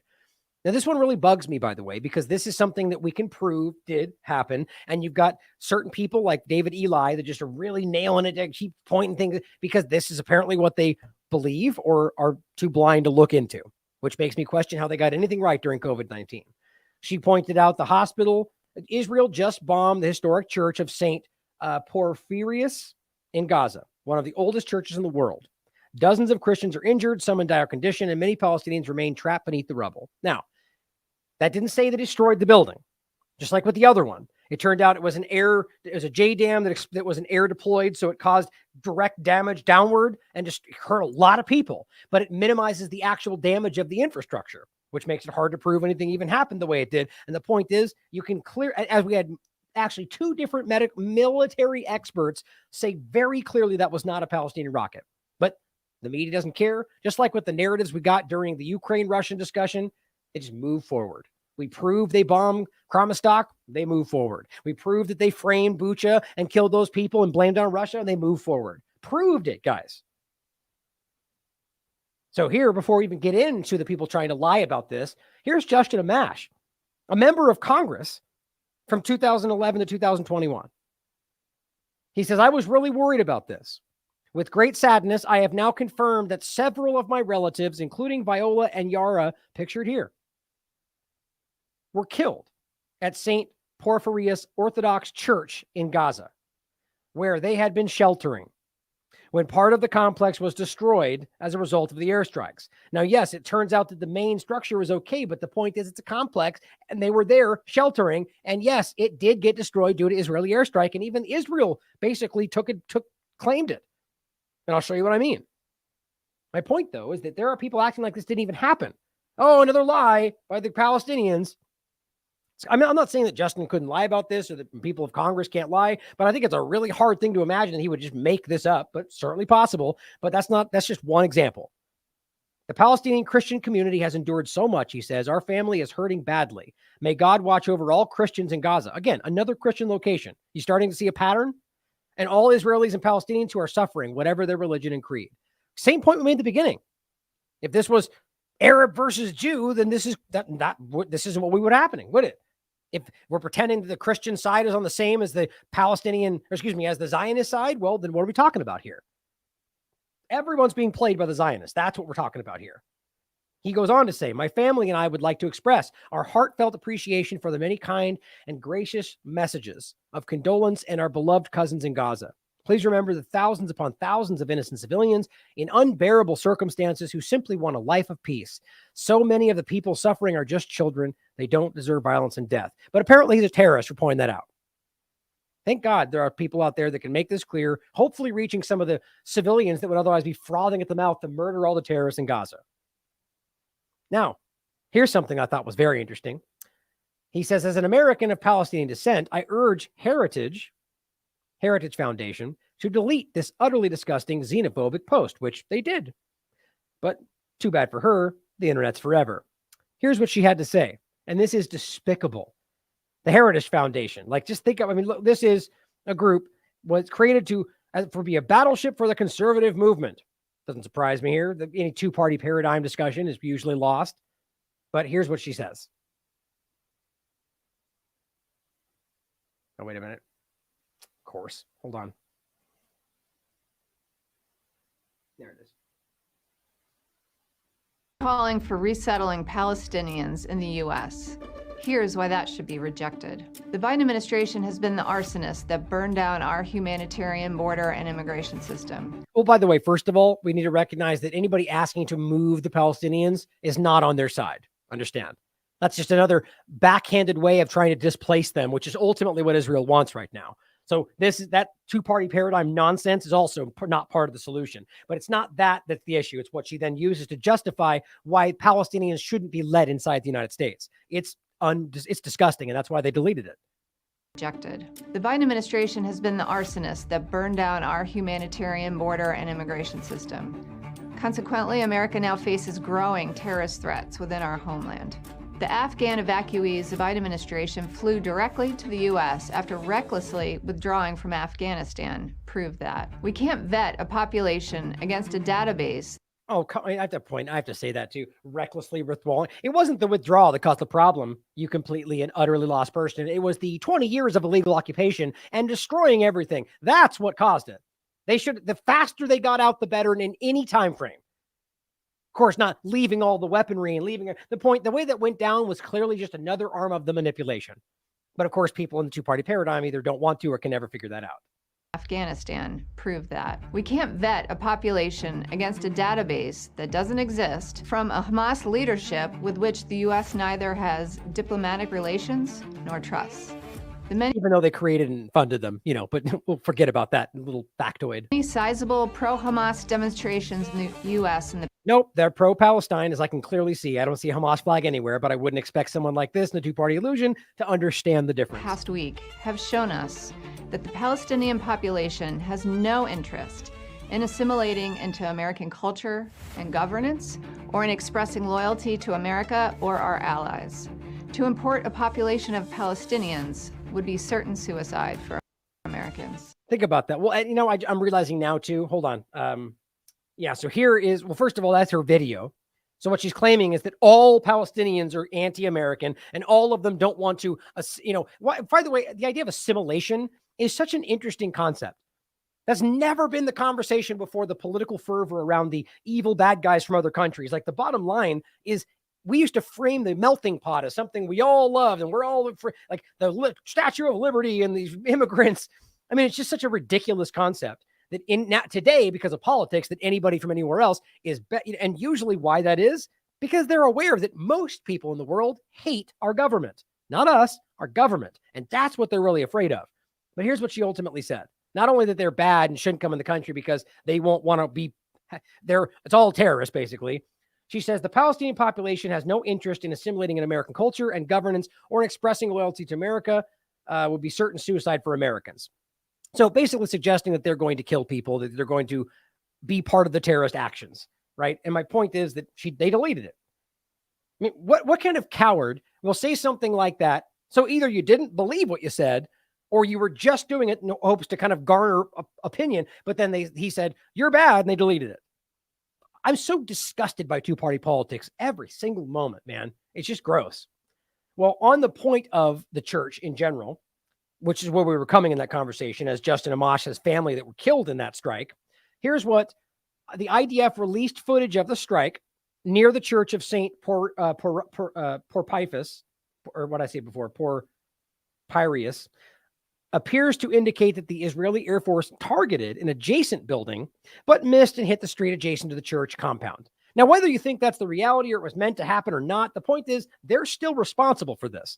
And all they do is lie about it. Because what happened was they put this out and said, IDF only targets intelligence-based military targets, which we can prove isn't true because we know they targeted the UN building, right? Did we already forget about that? Nope, they did. So they know they're targeting things that are not military targets, period.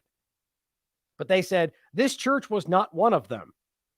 Clearly, that church was not the target of the strike and sustained minimal damage. Oops.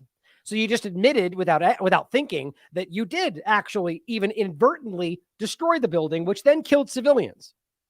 That's why they later deleted the tweet. Because it's not about the truth, guys. It's about controlling the narrative. So the reality is we do know that they did target this and they did destroy part of that church. Oops. And yet people online are lying about it.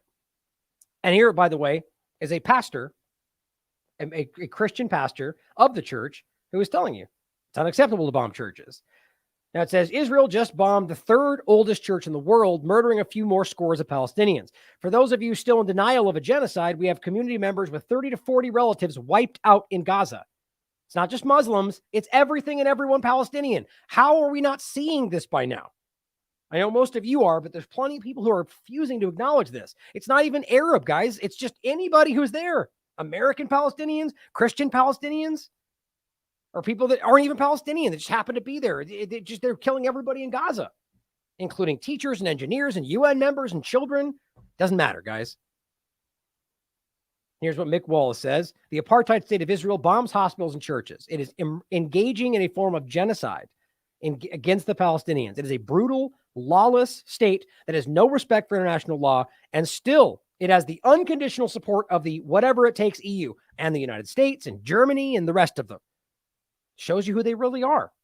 Take notes. Alan McLeod points out one of the first victims at the time, this was on the 19th, emerged from the survivors of the Israeli bombing of this church, telling his story.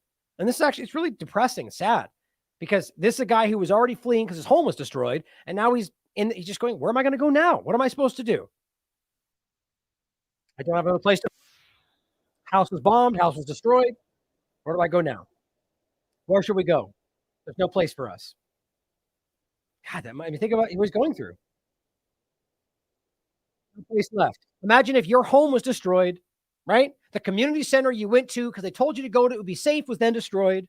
Then you went to the hospital because you were hurt, and the hospital was destroyed, and the church was destroyed. It's over and over. This is what he's going through. Imagine this was your town and your block and your street and your church. Imagine how that would make you feel. He's not Hamas. He's just a Palestinian trying to live his life. That's what they're dealing with. I'm a Christian in Gaza, he says. You're bombing Christians and Muslims in Gaza. He's not even a Muslim. He's a Christian.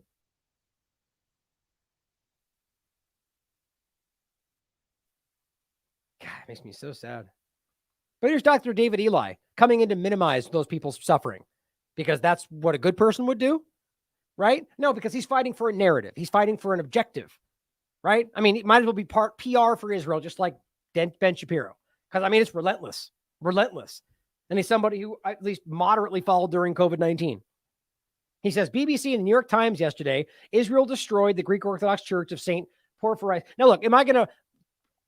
BBC and New York Times are terrible. If they reported that it was destroyed, the main building, well, it doesn't surprise me because they're terrible, as you pointed out during COVID-19. And he goes, here's the church today. I mean... It's despicable, the kind of things so are you ignoring the fact that people were killed, or are you pretending that they weren't because you were told a narrative by somebody you listened to, or because you're wildly pro-Israel and nothing else matters? Well, I simply pointed an obvious image of buildings that were destroyed. And I mean, it's frustrating. I also pointed out Justin Amash's tweet down there. Nobody cared about that. People responding down here saying, you're a liar. You work for that. I mean, it's just frustrating, man. And and this goes into a different conversation about the other. This one is about the Al-Ali hospital that we covered, which Israel did bomb in the same way we're talking about here. This is forensic architecture saying preliminary analysis by the Al-Haq organization and the Earshot NGO into the Al-Ali hospital blast in Gaza. And this is on top of all of the other stuff we already did, which in my opinion proves that it was an Israeli strike. This casts significant doubt on the Israeli occupation forces' claims that the source of the deadly explosion was a Palestinian rocket. It's an utterly false claim, and it's easy to prove. It either was exploded in the air, which the evidence proves, which means it wasn't able to cause the explosion that fell, or it landed down and it wouldn't have caused the explosion that was supposed to be caused. On top of the fact that you could hear it, you could prove, I mean, it's basic. But it says 3D analysis shows patterns of radial fragmentation on the southwest side of the impact crater, as well as the shallow channel leading into the crater from the northwest. Such patterns indicate a likely projectile trajectory with northeast origins. In revealing our analysis, investigator and explosive weapons experts, that's a third that at least I've talked about, agrees the fragmentation patterns may indicate the projectile came from the northeast, the direction of the Israeli-controlled side of the Gaza perimeter, and not from the west, as claimed by the IOF. Hey, look, you can read it's like 15 tweets long. The point is, everything points to the direct, just like with the Kromstock direction. of the rocket in Ukraine, which proved that it was their rocket and couldn't have come from us. Nobody cares. We'll move forward and keep blaming them. It's a propaganda war. If you want to follow our coverage on this, we talked about on the 19th and before that as well. Israel did bomb I talked about it the day it happened, and my conclusion was the same. Then we follow up on it, and my conclusion was again that they did bomb this. If you want to watch it, it's right there. This is an excellent article Robert destroys this narrative. On the 19th, the Israeli massacre at the Al-Ali hospital in Gaza, fact versus fiction. It's important to read. Now, getting into some other kind of misinformation around all of this, or rather what I would see, let's call it what I expect to be incoming manipulation. This Israeli channel says Israel's worried about the level of denialism in large parts of the world about the degree to which the Hamas terrorists murdered, tortured, and mutilated Israeli civilians during their attack. Well, it's not about denialism. There has been very minimal evidence put out. So what's interesting is they're upset that people don't blindly take what they said as fact like people used to. I've said from the very beginning, it does appear that people were hurt. I mean, I think we can prove civilians were hurt and killed. But the level to which they're presenting, I have not seen supported by the evidence. We heard about 40 beheaded babies, and that got dropped really quickly because it's clearly not true. It stemmed from a settler like the others we just told you about that are roaming around and murdering and torturing civilians in Gaza and West Bank. So it's not hard to recognize. And that was spread by that one I-24 reporter that then got spread around everywhere by people. Even Biden said it, and it got proved that he never even saw it. Netanyahu was stating the same thing. So our point is simply that if we've already seen examples of things that have been shown to be false, we got to take everything with a grain of salt. So the point is, it's not denialism, it's a lack of evidence. And the idea of the nuance of it, the torture, the mutilation, we've already proven that one person floated a narrative that came straight out of something that happened to Palestinians decades ago. Now he says tomorrow, and this is today they're pointing this out, they will show uncensored footage from body cams. Body cams. I mean, let's think about this for a second. I'll play this next. And I said this in the beginning, why in the world? I mean, we made this point about Hamas in regard to the telephone conversation, which, by the way, again, the stupid back and forth telephone that was proven to be a fabrication by multiple investigations around the world. BBC said that was fake, guys. I mean, it doesn't be, I don't trust the BBC more than any. They're one of the least trustworthy people on the planet. But Robert did it. People investigated this. And the point is, you can prove via dialect, first of all, that they're not even speaking like Gazans, and that the way that they recorded it is clear. It's a fabrication.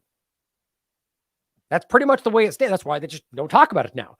The point is, that's another example of a clear lie about the story, trying to make it seem that they were the ones discussing what happened. It's not true. My point is, the fact that we know that they don't use phones in the many cases, they use coded communications and all this different stuff. Then we're going to pretend that they went in with body cams on? To what end? I mean, it really doesn't make any sense, especially since if you were to get captured, well, then there's far more evidence involved. Like, it doesn't make any sense unless we ask ourselves, okay, well, it would make sense if it was the IDF pretending to be Hamas, which is what plenty of Israelis have claimed, or if it was what was the other example I thought of? If it was, Hamas working on behalf of Israel to do that, which is what other Israelis have claimed, or it's fabricated to begin with. I mean, my bottom line is, I'll take it at face value. When it comes in, we'll look at it, we'll investigate, and we'll do our same question everything breakdown. But the bottom line is, it just already doesn't. And then on top of that, are we really going to pretend they would wait 16 days to release this? While everybody's going, we're not sure. We don't really. I find that really. They've already released graphic images. So what we do see, if anything comes out tomorrow, we should be very skeptical about, because of one, how we've already been lied to. Two, it doesn't make much sense they would be monitoring the whole thing, and then three, because they have done this before. The U.S. has done it. Israel's done it. They've manufactured entire fake evidence. We just talked about Iran. Let's watch what they said. Now, an important note. Since the October 7th massacre, the IDF has been collecting footage from body cams taken by the Hamas death squads as they rampage through the communities in southern Israel. Which, by the way, there's evidence, like breakdown investigatory evidence we've gone over on the show that makes it pretty clear that they weren't just going in to murder people. That it was, in fact, in many cases in court, in regard to the actual concert, that now we have evidence that shows some pretty suspicious ways that they basically channeled them in. They ran right into Israeli blockades on the street, which how in the world they had a blockade ready, even though there's nobody manning 15 different points they came in, makes no sense to me. But on top of that, that they then got caught crossfire between the IDF shooting and them behind them. And that's not even the original video of at the actual concert, which we saw the same thing. This was them running up to a blockade and then them shooting on getting caught in the crossfire, which again, this is being argued by Israelis, guys. I'm not saying that makes it true, but it doesn't make much sense. Butchering everyone in sight. Now, unfortunately, except the ones they took hostage, of course, and the ones they released, right? These things don't line up. Through the community, Hamas death squad body cams taken by the Hamas death squads as they rampage through the communities in southern Israel, butchering everyone in sight. Now, unfortunately, and I can't believe I'm saying this, and I can't believe that we as a country are having to do this, as we work to defeat the terror organization that brutalized our people, we are while indiscriminately bombing thousands of children and women, because that somehow makes it okay, are witnessing a Holocaust denial-like phenomenon. Of course it has to end up in that conversation, right? Despite the fact that you have not released evidence of all these claims. Evolving in real time as people are casting doubt on the magnitude of the atrocities that Hamas committed against our people and, in fact, recorded in order to glorify that violence. Therefore, tomorrow... and that's the whole point. The idea being that they're just violent, malicious maniacs that want to revel in the horrible things they did, which certainly possible, especially since we remember this was something created by Israel. But the point is ultimately that it doesn't make much sense unless you just go that route, that Assad just likes to murder children. Well, that's not really true. And it's a hard grasp for almost anybody.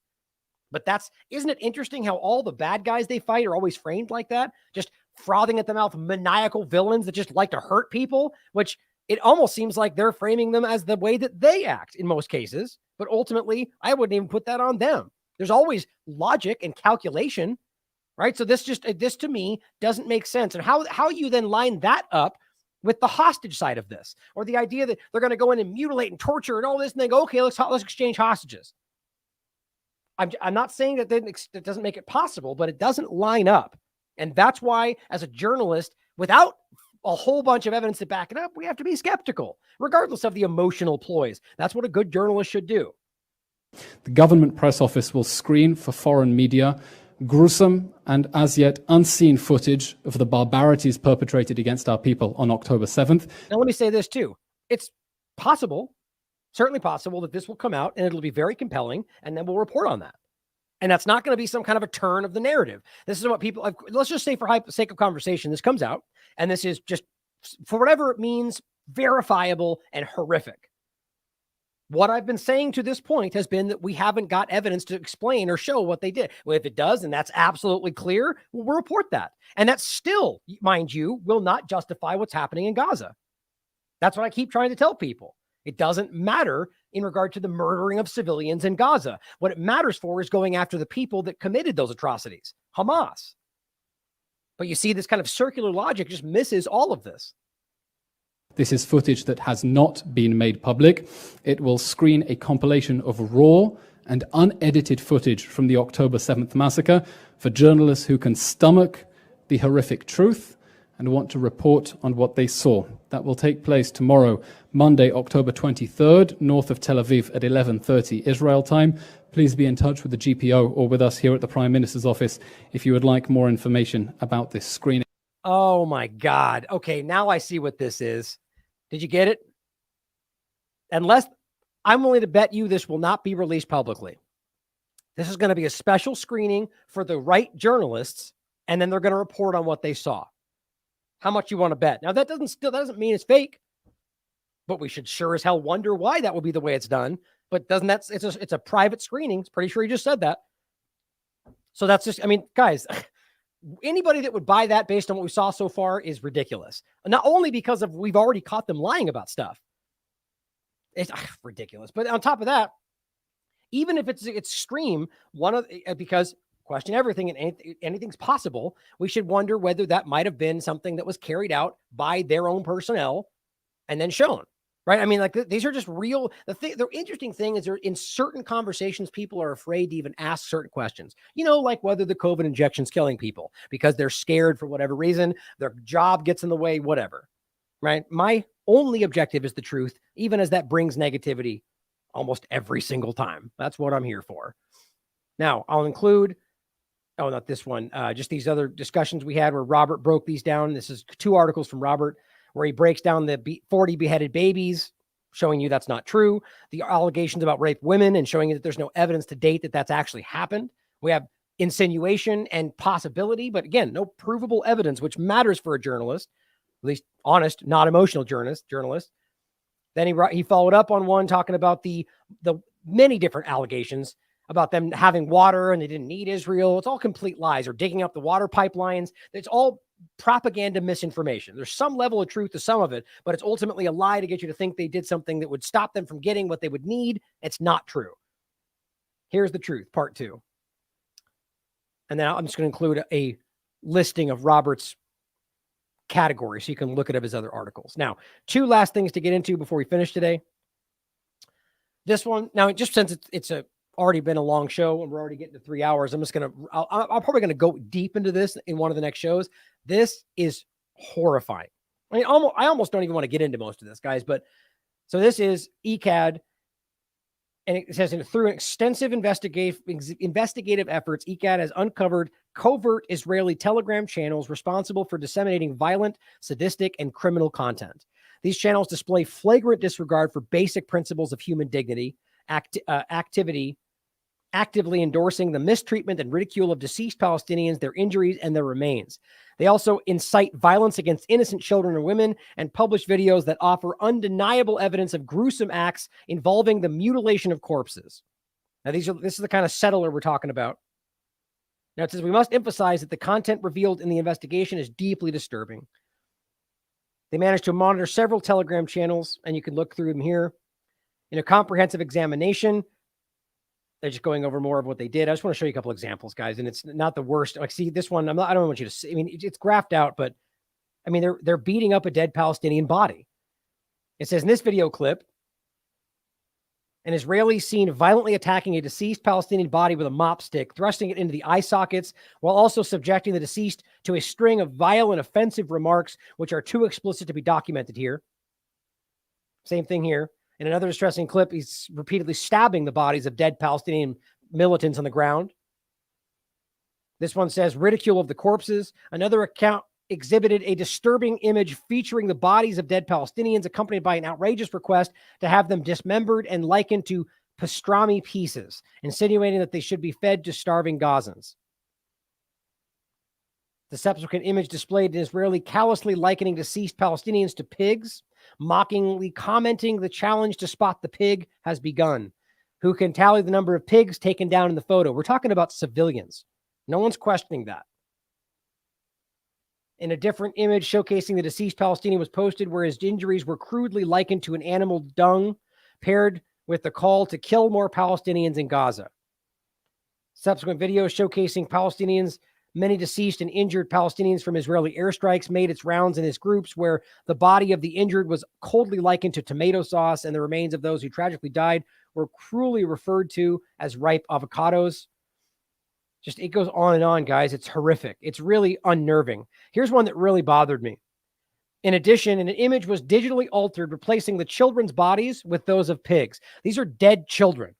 The caption accompanying this disturbing alteration callously remarked, "Sheep herders turned into swine." My God. My point, these are people that are proudly screaming and relishing the idea that Palestinian civilians are being killed. I mean, it goes on and on and on, guys. It's really disgusting. Here is Dan Cohen pointing out the similar thing. Hebrew language Telegram channel with 90,000 followers celebrates genocide in Gaza, writing quips about the most gruesome images of Palestinians massacred by the bombs. Not Gaza or not Hamas, but children, civilians. This is just from the last 3 days, but it goes back more than a year. That's an important point. It's not just because of the 7th, guys. And here's the other point that Dan clearly understands. Zionist Satanism is unparalleled. Not Jewish, Zionist. Because Zionists are playing everybody. Now, here's just an example Syrian girl shares. Israeli politician goes insane when it's simply suggested that a Jewish child is just as valuable as a non-Jewish child.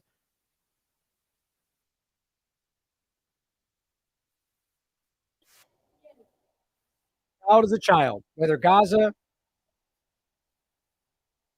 And she screams, there is not symmetry. There is no symmetry.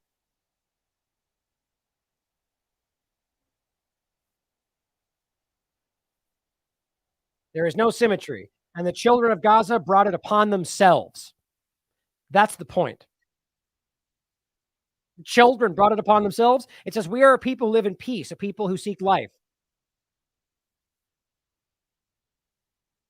There is no symmetry. Children.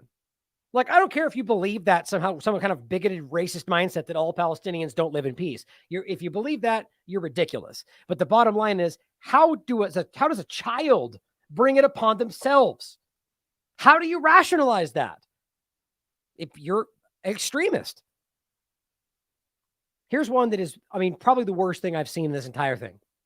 Jackson Hinkle shares this. An Israeli woman mocks the thousands of Palestinian mothers in Gaza whose children were murdered in the Israeli airstrikes and whose children are still buried under the rubble as bombs continue to drop every 15 minutes.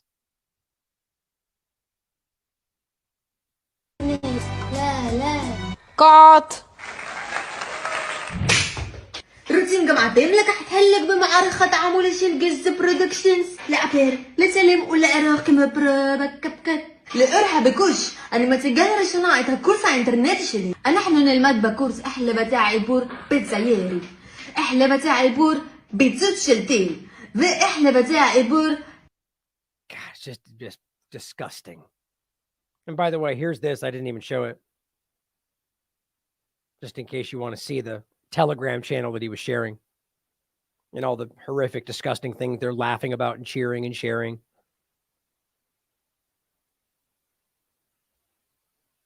Think about how disgusting that is.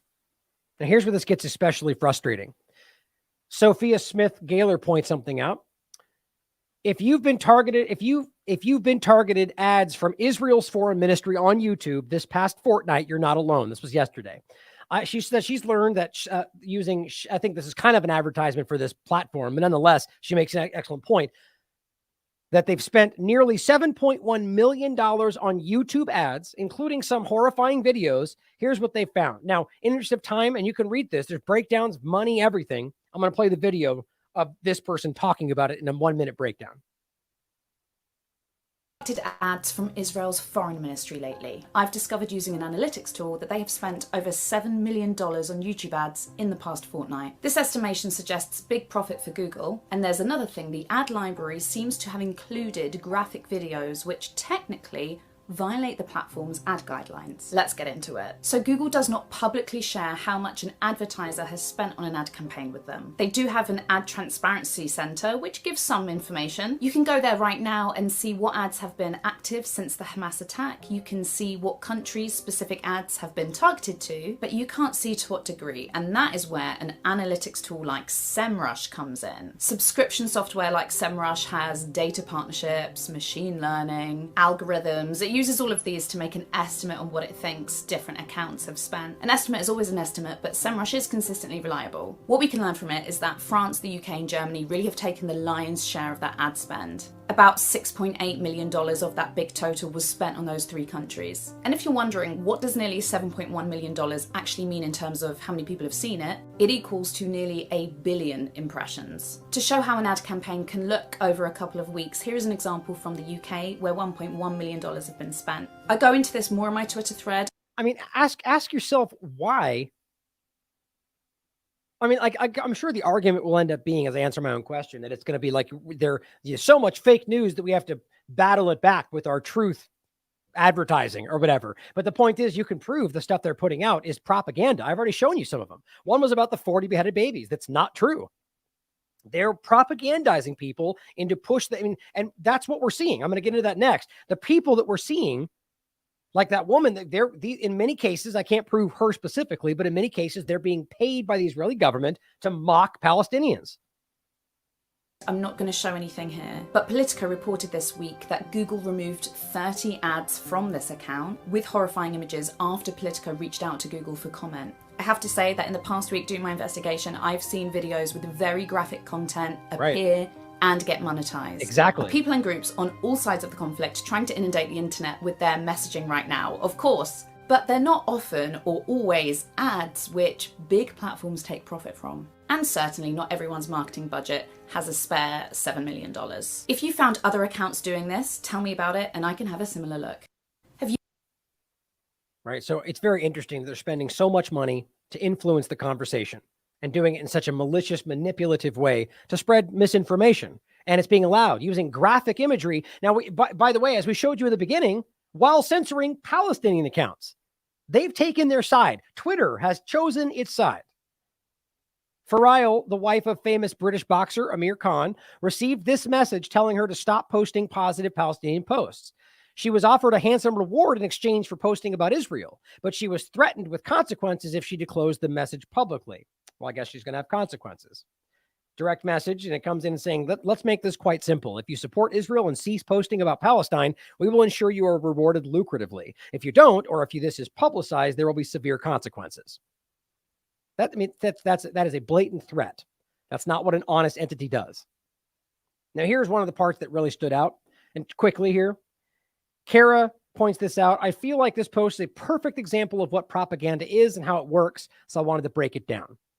So this was put out by Israel's main account on Twitter. It says, Taylor Swift's Eras Tour bodyguard returned home to fight for his country. So showing this, what appears to be her bodyguard, and how he is over here fighting for Israel. So since he's an Israeli IDF member. Now it says, hey, Taylor Swift, we promise you'll never find another like him. We love you, Aaron, apparently his name, right? Or not. Turns out, first, what is propaganda? It's a piece of misinformation that, meant to manipulate people. I want to cut to the chase. The Israeli Post first provides a piece of info that's misleading. Taylor Swift's bodyguard is fighting for Israel. He isn't her bodyguard or in her employment, and that's proven. Forms an association with Taylor Swift by using her lyrics. I promise you'll never find another like me. Very weird. So they use her lyric to try to get her fans to see this, right? To support him and pick up on that. But he doesn't work. He doesn't work for her. Then it goes on to say association is a common propaganda technique. They praise Taylor Swift's so-called bodyguard for joining the war and Taylor Swift by association. It says, but the lie is more interesting because they used the photographic evidence of him standing with Taylor Swift to reinforce the lie, further manipulating the audience into believing its veracity. In the same way, Israel used video evidence to con us into believing Hamas bombed the hospital. Remember, that was a lie, and that got broken down. It says, that's what's so interesting to her about this post. It's the same strategy, but employed in a completely different way. Another thing is that it serves as a recruitment poster, celebrating someone associated with Swift joining the war effort, implicitly inviting Swifties in. But says, I don't know if it will work because Swifties have been training all their lives in media literacy. I don't know why it's an interesting statement, but literally decoding the most frivolous social media posts. And thank God the post was already called out. They fact-checked it already. The bodyguard in question worked for the stadium, not for her. At the Eras Tour, this means he was never under her employment as not part of her team. So that's the first part. But then it goes on to say, but it's valuable to understand the language of propaganda. Transfer is especially insidious because when people start making associations between their favorite celebrities in Israel, well, they start building an emotional connection, and emotions are hard to break, right? So they think, oh, well, we support Israel because Taylor Swift does, right? It says, I also want to point out this post is a classic example of bandwagoning, when the propagandist pretends as if everyone's on board their ideology or cause to encourage more people to join. Look, even people in Taylor Swift's orbit are fighting with us. It says, just for some extra content, in case you didn't see the updated community notes, the security guard's name isn't even Aaron. That's the name of the Israeli journalist who simply published that story. But isn't it conveniently humanizing to give him a name? Think about how crazy that is. It says, I've just been informed that an investigation has proven I've just been informed that an investigation has proven he is her bodyguard. Hold on. Is this new? Maybe I should have missed that. Whoops, hold on. Investigation has proven he is her bodyguard. I want people to understand that this is still propaganda by making a tenuous connection to Taylor Swift. Okay, so that's interesting. So that must have been added on. I care about the truth.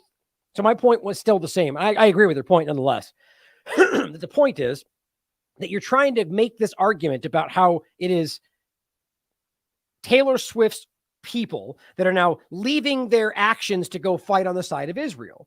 And the point being that his name isn't even Aaron, but turns out to be the person that did, in fact, post the story. But ultimately, that the idea, at least she's claiming that is his bodyguard. But it seems interesting that the fact check, I don't know, I'm going to go back and look at that because I saw the same thing myself. The article itself, which I looked at, seemed to suggest that he wasn't her bodyguard. I don't know. The point is, the internet's crazy. Either way, the bottom line is the fact that Israel's going out of its way to kind of go, look, basically trying to sanitize what they're doing by saying Taylor Swift's bodyguard wouldn't just murder civilians. Like, it's really insidious the way that this is being done. The whole point is, whatever the breakdown is, that we're talking about civilians being murdered wholesale, onslaught, just nonstop without any discussion about their lives or their anything. And just because Taylor Swift's bodyguard is helping fight, people are going to support it. Now, to end in general, we have to realize that they are now ramping this up. Or at the very least, beginning to make it seem like that's going to happen, I guess, in hopes. I'm not sure, because I think that right now I know, in my opinion, Israel will not do this unless it's the religious Zionism party that drives this out of some zealot mindset that without U.S. support. It's just logically not possible, I don't think, unless there's something I'm missing. So the United States, Sprinter points out, the United States will take part in hostilities on the side of Israel, according to the Pentagon chief Lloyd Austin. Hasn't happened yet, saying it's going to happen. In connection with the expansion of the Israeli-Palestinian conflict, the United States may take part in hostilities since, according to the head of the Pentagon, this threatens American bases in the region. Again, because your bases are all over the world. It's not the idea that you're acting like this is the U.S.'s fight is ridiculous. The United States has the right to defend itself. Again, that's concerning to me. It's a stupid statement, guys. Everybody does. It's about trying to already set the tone that if we do this, we're defending ourselves against what? How are you defending yourself if you're stepping in to fight Israel's battle? And it says, and we will not hesitate to do so if necessary. So all that means is we won't hesitate to defend ourselves. It means we won't hesitate to attack if we want to. The point, though, is it hasn't happened yet. This is more bluster. Maybe in hopes that Hamas releases hostages and stops and backs down. I don't know. Either way, this is a step closer going, we'll do it. We'll do it. But I don't think they will. Because if they do, the dominoes fall, guys. But I might be wrong, and we might see. But I think I feel like they would just do it if they were going to do it. It wouldn't be like, we're about to. We're getting ready. Right? It feels like they're just trying to get narrative going. But here's a statement from yesterday saying that they're going to deploy aircraft carriers, more action, and activated THAAD systems, but nothing technically deployed other than what I think we all secretly know are already present in many different locations around the world. But here's one point I want to show you. It says Zionist occupation soldiers read the combat text from the Torah, which command the killing of children, women, men, and even animals. They declared it a religious war, and the West blesses and supports it. Well, first of all, what I think is important to point out, the same thing I would say about the Bible, is there's all sorts of things in the Bible that aren't taken verbatim. Who knows? Maybe they do. They do. Many of these people in Israel do seem to be because of Zionism, be very zealot, that kind of zealot minded. But my point is, there are rabbis I've seen just since this started pointing out that you're supposed to kill the children and so on during a battle. That is something that's stated. But you can find crazy things in the Quran. You can find crazy things in the Bible. But my point is that they're reading this on the battlefield, which does concern me, especially since we do know that people like Lindsey Graham literally himself said this was a religious war and that we're on a side.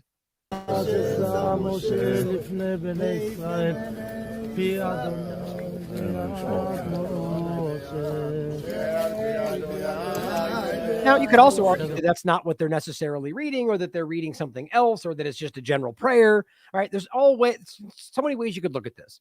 But the fact that this is, in fact, look, at the end of the day, the idea that priests and so on would pray before a war with the United States, it's pretty common, right?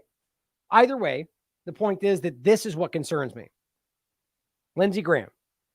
We're in a religious war. Now, that's my point. That's what he says. That's what he probably thinks or wants. And that's what the Zionist government wants, right? It doesn't mean that just because these people are praying that therefore that they're crazy or is extremist. Maybe they're just Jewish and they want us to pray because they're about to go into fight, right? I mean, it's just as the same perspective we should have about any other religion without knowing for sure that they're, but my point is that we do know that they're being led by some pretty extremist Zionists who are using Judaism against them. Here's what Lindsey Graham said, if you forgot. Or, yeah, here. Just war here. I am with Israel. Do whatever the hell you have to do to defend yourself. Level the place. Right. All the civilians. So hopefully he goes to jail for that because he's okay with civilians being murdered. No big deal, right? He's a maniac. But he also said we're in a religious war and I'm on the side of Israel. So are you a Zionist? Or even through their manipulation, are you Jewish? Or are you Christian? So if you're Christian, you're not on their side. Like that's a fundamental point here. If it's in a religious war, it's pretty obvious that the Zionists do not respect Christians. I mean, it's blatant, except your Zionist leaders in this country pretend the opposite. Sort of how they pretend that they're not killing civilians, sort of how they pretend that they want a two-state solution. It's interesting how they lie about pretty much everything Zionists want. Maybe that's because the Zionists are manipulating them. Isn't Biden a proud Zionist? That's not a racist point. They would love to make that about Judaism. It's not. That's how they try to get people scared about pointing out that Zionist political entities are manipulating everybody. That's how you get people in our government to wear IDF uniforms. That's how you get our government to stand up and say, level a civilian population. It's maniacal. Now, again, to end, we have China deploying 6 warships to the Middle East over fears that Israel could spark World War III. Well, we just saw U.S. sending more defense, more carriers. So it's this is my point, guys. These are the dominoes. If they actually go in, this is going to get out of control. So I kind of don't think they're going to let that happen unless they get forced. We'll have to wait and see. But if the U.S. deploys, of course, that's what the U.S. seems to have done in the past, where they make the step and then they go, now it's on you. Right? If Russia and China gets involved, they're starting World War III. No, you're doing that by making that step, knowing they're going to get involved because that's a red line, sort of like with Ukraine and Russia. But that U.S. tends to put that card out and then go put it on them to make the choice. And we've seen that repeatedly from Russia, where they don't take the step that you'd think they would because they show restraint. That's not to be good guy, bad guy, just tactical. And he's called their bluff many times. But this, it's hard to ignore while you're seeing civilians genocided in front of you. Now, it's like I said, to end here, Israel vows to wipe Iran, Hezbollah off the face of the earth if the terror group joins Hamas in the war. Because Hezbollah is a terror group, right? It's not, guys. It's an elected entity that's very powerful, that's respected in the area, that is not. The idea that they are terrorists is stupid. It really is absolutely childishly naive and ridiculous, and is showing a staggering lack of understanding of what's going on in the area. It just like the Houthis or any of the rest of them, they are entities that have rose up in support of their populations because of what's going on, because of Israel, because of the occupations. Doesn't mean they haven't committed crimes, or that just like any other military or entity. It's not white, black and white. It never is, unless that's what they're always trying to sell you about them. We're only good and we only fight for freedom. Take note of that. It's not true. It's rarely that black and white. The point, though, is this is a joke. Israel vows to wipe. Really? Why wouldn't they have done it by now? They sure as hell want to, and they've tried before and they've failed. The point is they're making a threat because they're hoping that drives the U.S.'s hand, in my opinion, but also just blusters to the world and their population to win some support. But let's end with the video, the longer version, coming from this is the interview with Redacted and Scott Ritter, and I agree completely about what he says here. Jake Shields points this out. This is why they're trying to make America fight their war for them. So it's 5 minutes long. I'm going to go ahead and end with this. Or let's see. Now I'll play it. I might have some comments. Let me play it and then we'll finish. The Israelis right now are scared to death. Scared to death. They mobilized 360,000 reservists. Let's just put this in perspective. The vast majority of these people did their 2.5 years military service. The Israeli army is not very good. They have some units that are very capable, some of their special forces units, some of their specialized units. They have some technical units that are very good, but the mainstay, the infantry units, the armor units, they're not very good. And they have become even less good by being pulled back from conventional combat duties to policing duties in the West Bank. So most of these reservists spent their time walking the streets in the West Bank, learning how to break the arms of 10-year-old children, how to rough up 15-year-old girls, and how to belly shoot 60-year-old men. That's what they did. Brutal occupation.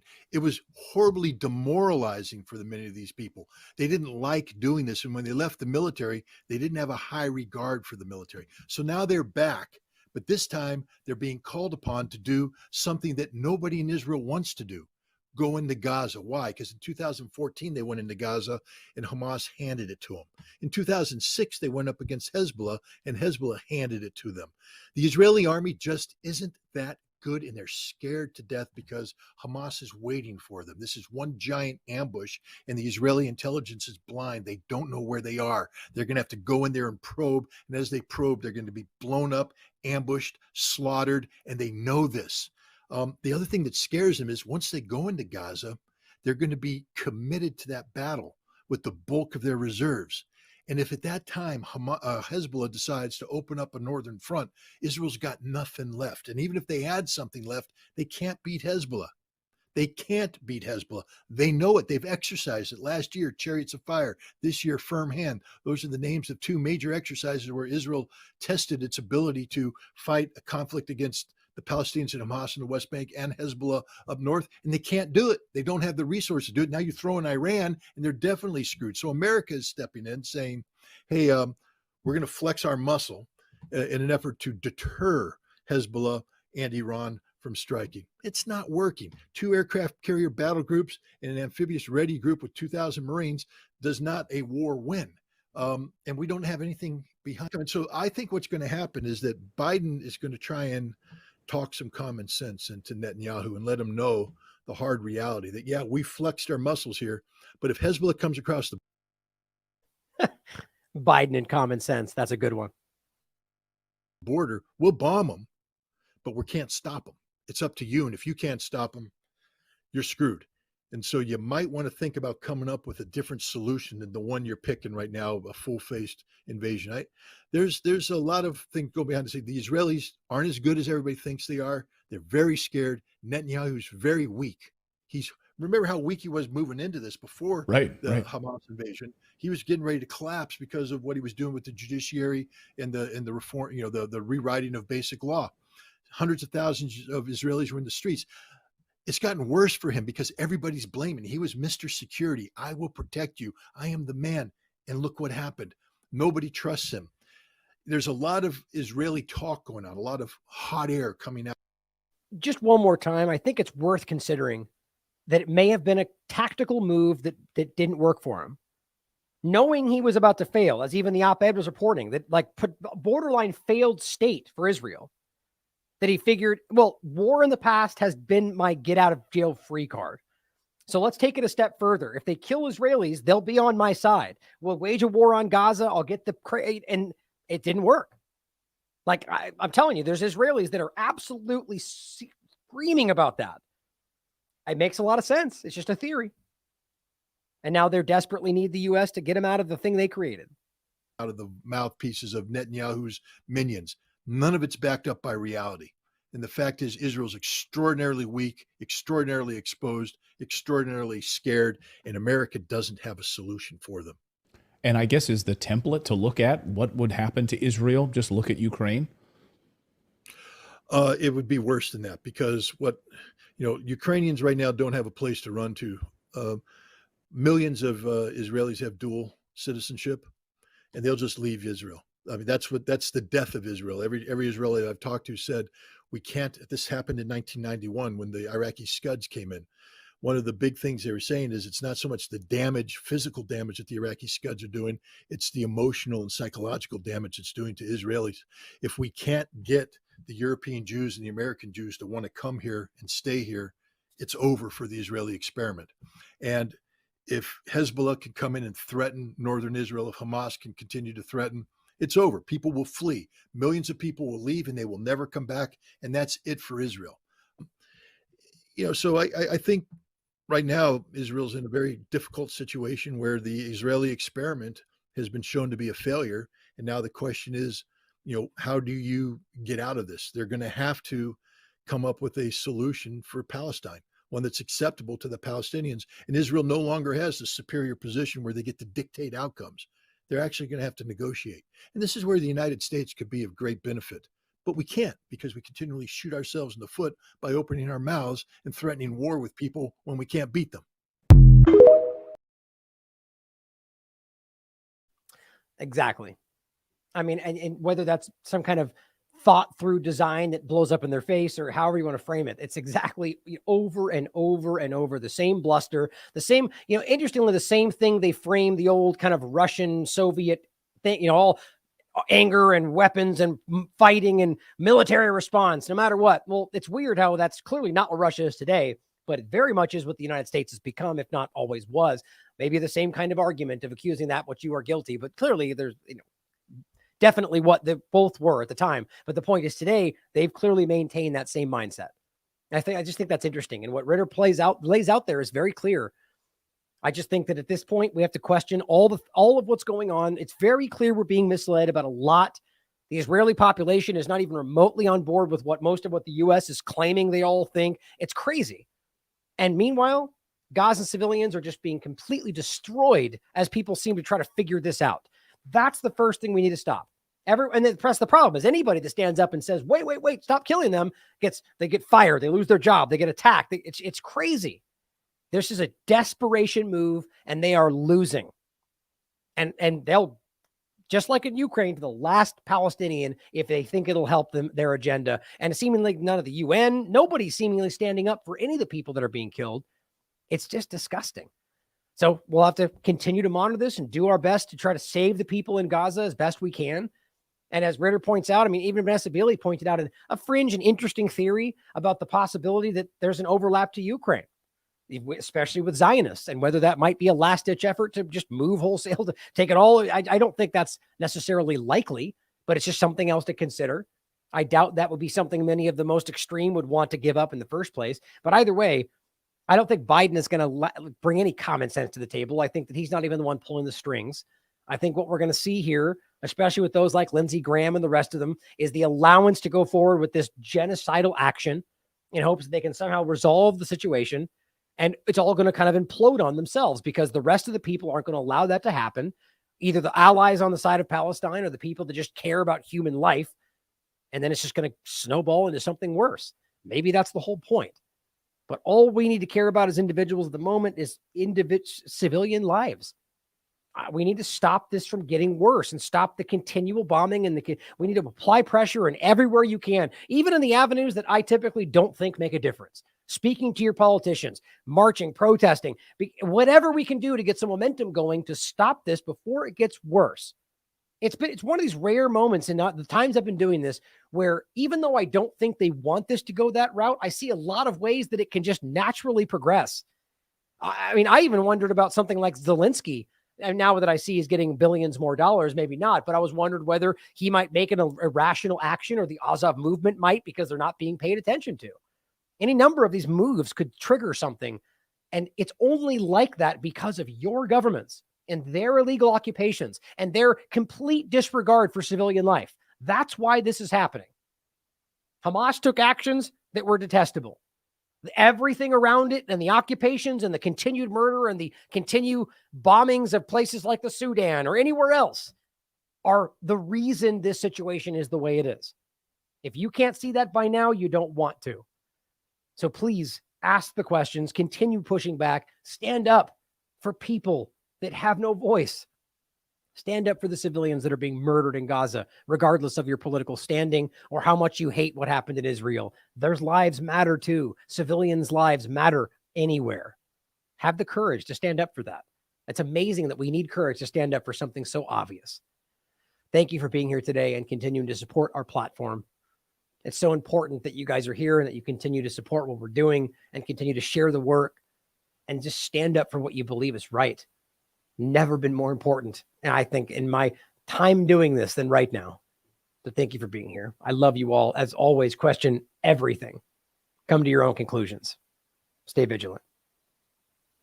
The place that got strike, and just people gave me these 2 babies. They are injured by the bombing. I just see them. You're fine.